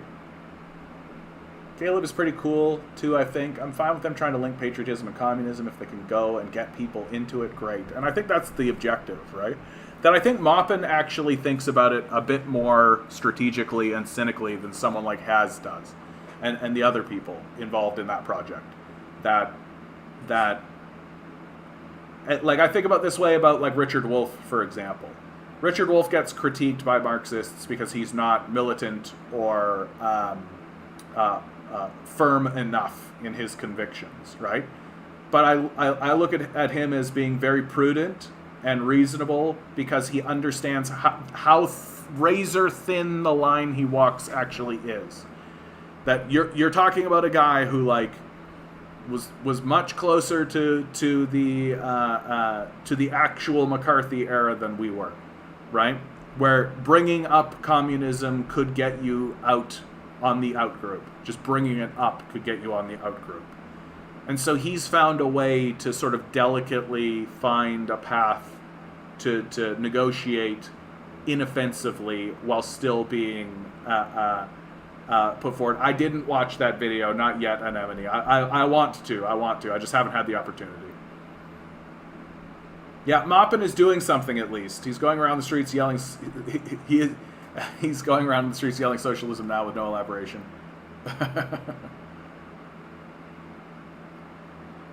Dora, fortunately, associates with a lot of right-leaning people, so he doesn't see a problem with Hinkle. Well, again, like, Hinkle's an interesting figure, right? Like, Hinkle's an interesting figure because I think it's his youth more than anything, right? Like, he's just a young kid who's motivated, who I think has been pretty explicitly opportunistic in the way that he operates, but I don't necessarily have a problem with any of that.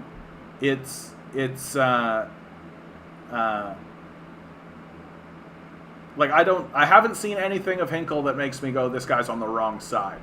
Like, I think he is trying to be on the right side, but he's primarily self-motivated, right? Is the proper way to say it. Block the houses of government officials if you can't do that. Block the roads, and from the house you can't do that. Block the interstate. Yeah.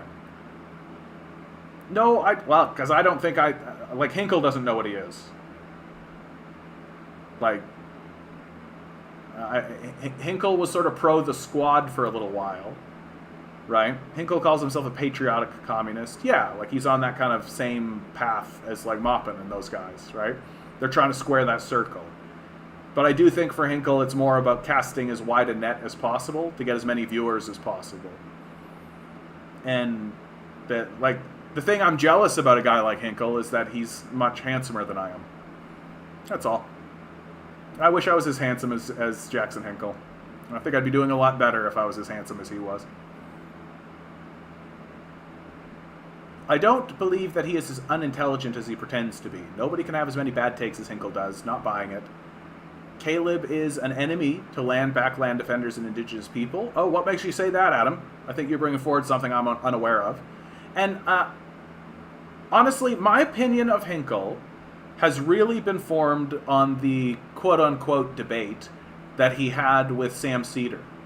That the conversation he had with Sam Cedar, I think, was very revealing of who Hinkle is, which is a passionate, well-meaning, inexperienced young man.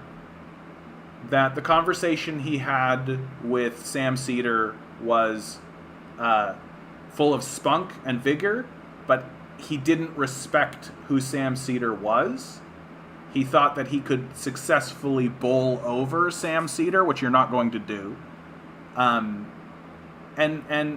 sort of presented an unrealistic perspective of who Sam Cedar is. Like, an attempt to assault a man like Sam Cedar's positions just with bluster and bravado isn't going to work, right? Like, Sam Cedar is extremely well established, an older man, much more experienced, much happier to live in a realist space, in which concessions exist and all of these sorts of things. And in fact, I'm more or less of the opinion that Sam Cedar is so well established as a media personality and as a person that that you shouldn't be engaging a man like Sam Cedar in any way except to pose genuine, difficult, real questions to, which a young man like Hinkle wasn't trying to do. Right, he wasn't trying to engage Cedar as a fellow intellectual who has made a name for himself and is standing on his own 2 feet about it. Who hires people, who has a staff. Right, he was trying to take Cedar down a peg, and he just didn't realize that a young man like Hinkle doesn't have the firepower to do that. And really, the only question I would ever ask Sam Cedar as a communist would be, what do you think would be the conditions to justify revolution? Do you think those conditions have been met? When do you think the populace should stand up? And that's what I would be most interested to hear from a man like Cedar. Because I've got Cedar pegged as basically a liberal. right? Maybe a further to the left liberal than others, but a liberal nonetheless. I think that he views capitalism as a net good, but I think he's sympathetic enough to people on the left that it would be interesting to hear his opinion on the subject of revolution, on what would be the appropriate time and when is the appropriate time to what conditions need to be met by a man like Sam Seder to justify the population's use of force against its own ruling class. That's the question that you should be asking someone like Sam Seder, because it's a difficult question. I think it puts him on the spot in a big way without assaulting him directly. And when Hinkle went after Seder, he was sort of pretending like it was a ghast or a scandal somehow that Seder was a liberal. And I just don't think Seder's never pretended to be anything else. Why shouldn't he be? Seems pretty ubiquitous. Right? It's not irrational to be that way, especially in this sort of post-truth society. And my hope for this, as I'm talking about this, like it's really making me realize more and more, or rediscover, I suppose, about myself, that my hope is that my channel gets big enough that I can start to have conversations with these sorts of figures, you know? Because I'm completely disinterested in the debate bro style of engagement, which is this pissing match. You know what I mean? Like this constant sort of desire to get into pissing matches, where you're trying to one-up people, or aha people, or do like a judo throw, or embarrass the other guy somehow, right? And it's annoying to me that kind of content seems popular, right? Oh my God, did you hear that like Vash and Flowers got into it? Oh my God, and you watch it and it's literally just a stupid pissing match, and nothing gets revolved. Yeah, I could accept that, Eric. I could kind of accept that, right? Like, I'm not an expert on Sam Seder. Like, I'm not sitting here being like, Sam Seder is this. So you're probably right. Like, I respect that there are people who've seen more of him. Yeah, exactly. And that's essentially what he said. Like, if you challenge him on the squad, for example, it's like, okay, but like, what are the alternatives? Like, what do we have? What else is there, right? And we should be pushing forward with this. And politics is a long-term project, right? It's a marathon, not a sprint, right? These are sort of things that Sam Seder would say. And I don't think his position is irrational. And so if you're going, and my hope would be that my channel can get big enough that I can start to engage these types of people, and instead of engaging them in a debate bro style of trying to tear them down or checkmate them somehow, to really, really ask them very serious and pressing and important questions to get their view on it. Don't you want to know what Sam Seder's view on when is the appropriate time to foment a revolution? I'm very interested in hearing that from a man like Sam Seder. I'd be very interested to hear more about that from people like Jimmy Dore. I'd be very interested to hear more about that from even people like Ben Shapiro or Stephen Crowder. Ethan Klein. I don't even know who Ethan Klein is. Who's Ethan Klein? Ethan Klein. Ethan Klein. Oh yeah, this guy. I know Ethan Klein.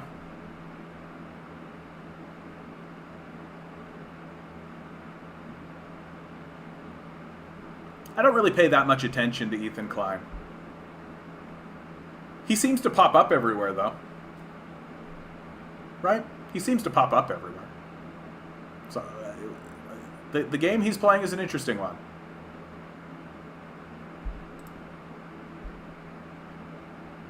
Like, Ethan Klein, yeah, just looking at this channel right now makes me realize, like, Ethan Klein is like, there is an aspect of, like, what the fuck is all this, guys? Like, what the fuck is YouTube? Like, what the fuck, why are you watching me? Like, why is anybody watching anyone? Why is any of this happening? There's kind of like a Truman Show style quality to it, right? And Ethan Klein, John, you could sway him. Sway him to what? To communism? Like, Ethan Klein seems to me to embody just, like, the truest sense of, like, Truman Showism in all of this. Like, he's interested in politics, but he doesn't really know anything about it, or he's not really articulated in it. And then he shows up elsewhere. So you're not really following him for his views. You're following him for him. That you like Ethan Klein. Just as Ethan Klein. And so you're, like, watching him as, like, a Truman Show style figure. And I think that that's who he is and why he gets a following, is because people like him for just him. I don't really know what his position. Yeah, and that's another thing, is I feel like he's a guy who's friends with lots of people. Right? He seems to know, like, Sam Cedar. He seems to know Piker. He seems to be connected into these other communities and all of this. And that they kind of feed off of each other. I don't know that, like... I don't know what we would talk about. Really. Not source claim on Twitter, but I've seen similar. Land back is this dumb internet meme by white people. There might be some indigenous folks who believe in this, but I haven't met them. It's a dumb meme. I'm not going to play this land back game. Yeah, that's unfortunate. That's what that is. That's unfortunate. Because, like... that feels exactly what a white dude from America would say. Straight up. Like, that feels exactly what a dude from, like, Minnesota... I don't know where Caleb Maupin's from, but that feels exactly like something that, like, a dude from, like, rural Minnesota would say. You know what I mean? Like, he probably doesn't understand the situation. Right? He probably doesn't actually get what he's saying. Let's see what Wikipedia... I just want to know where he's from. Like, he lives in New York City. Lives in New York City. Originally from Ohio. Of course.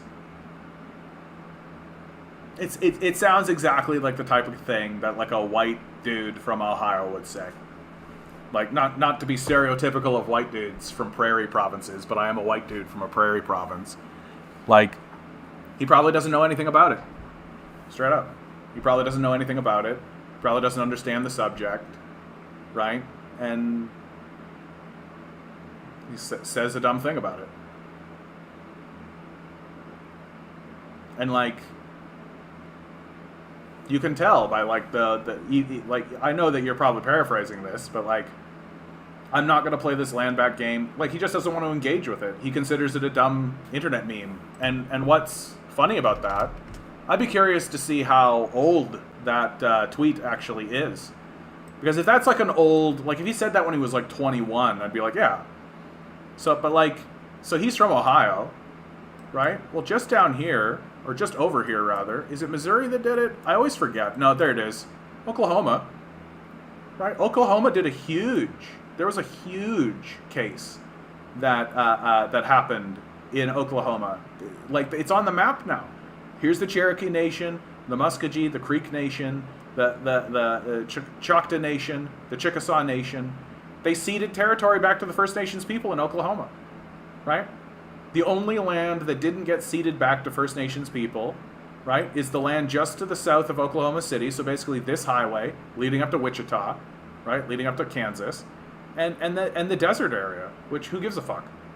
So like, huge sections of Oklahoma went right through the land back thing. He's more open-minded now. He has a huge audience that could be exposed to you. Just a thought. It's more about you being exposed to his audience than anything else, really. Thanks for thinking of me. I mean, I don't know. Maybe I'll send Ethan Klein an email in the vain hope. Like, I don't even know what I would say to present myself to him, Famita. Like, that's the thing. Like, what would I even say to, like, be like, hey, bro, talk to me. Like, what's the hook?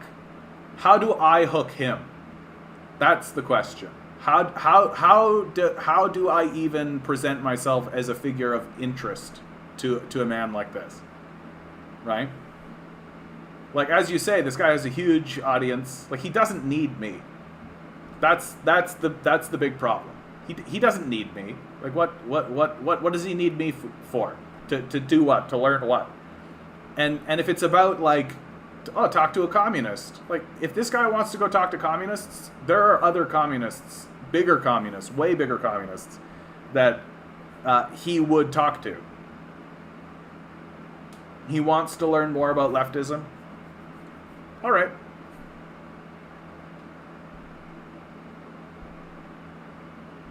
I think his concern would be very much that I'm just like a small, just starting out YouTube channel. I'm not like a professor, right? Like, I'm not accredited. But whatever. I could send him an email. It'd be no harm, no foul, I suppose. Wouldn't that be funny? Next week, I'm literally like, I'm literally talking to this guy. Just like, oh, what the fuck? Okay. Stranger things have happened. John, it's about people being made aware of a good communist. Yes, I know. Look, I'm just throwing shade at your idea. To Vijay Prashad. Just play it. You are the Canadian commie. Be light on deals. Let him imagine base case scenario. Silverlight's got the right of it. Like, if he's trying to learn more about leftism, I mean, I could just present myself in that manner, that I'm a small channel, just growing, trying to inform people about leftism, and could just let them know. You can ask Moppin about land back. Just send a super chat. I don't know what that means. Like, go in, like, but doesn't sending a super chat mean I've got to pay money? I don't want to do that. I don't care that much about this. I don't care that much about Moppin. Like, I don't care that much. And I'm very cheap and stingy. I'm just saying there are thousands of people who would love to know about you. You're so kind. You're so kind. That's such a kind thing to say. Yeah, I mean, I could start just, like, spreading it around and could just start, like, who's this person? Vijay Prashad? That sounds familiar. That sounds familiar. Who's this person? Vijay Prashad. Nope. No idea who this is. Oh, wait. No, I think I've seen this guy once. Oh my god, this would be an intimidating conversation. No, he would be the one teaching me. I don't even know what I would talk to this guy about. You know? Yeah, of course, he only answers if you pay him, right? That's something I worry about with this channel, right? Something I worry about is... I should seek this guy out. Something I worry about is that if the chat gets too difficult to navigate, I'm going to have to start doing that too, right? And we'll see. Ethan Klein sucks in his analysis. His audience needs someone who knows their stuff. Well, but yeah, but that's just it about Ethan Klein. Like, and what I like about him though is anytime I've encountered, anytime I encounter him, he seems fairly self-aware, right? Which I think it speaks to his success as an influencer. Is that, like, nothing chases people away more than if they realize you're a bullshitter. Right? If people realize that you're a shyster, that you're a bullshitter, that's going to chase people away pretty fast. And that's how you hit caps and walls and things like this. Ethan Klein is very upfront about who he is and what he knows and all of those sorts of things. And I think that garners him a lot of sympathy and respect. And also he seems like just like a good guy. You know, he just seems like a good guy who's trying to fight the good fight. and is trying to use all the avenues he can in order to do it. Well, isn't that kind of you to say, Anemone? Isn't that kind of you to say? Okay, guys. We reached the end of it. We did it. I'm going to close this one on time today. Really lovely chat with you guys. I'm so happy that this went exactly... I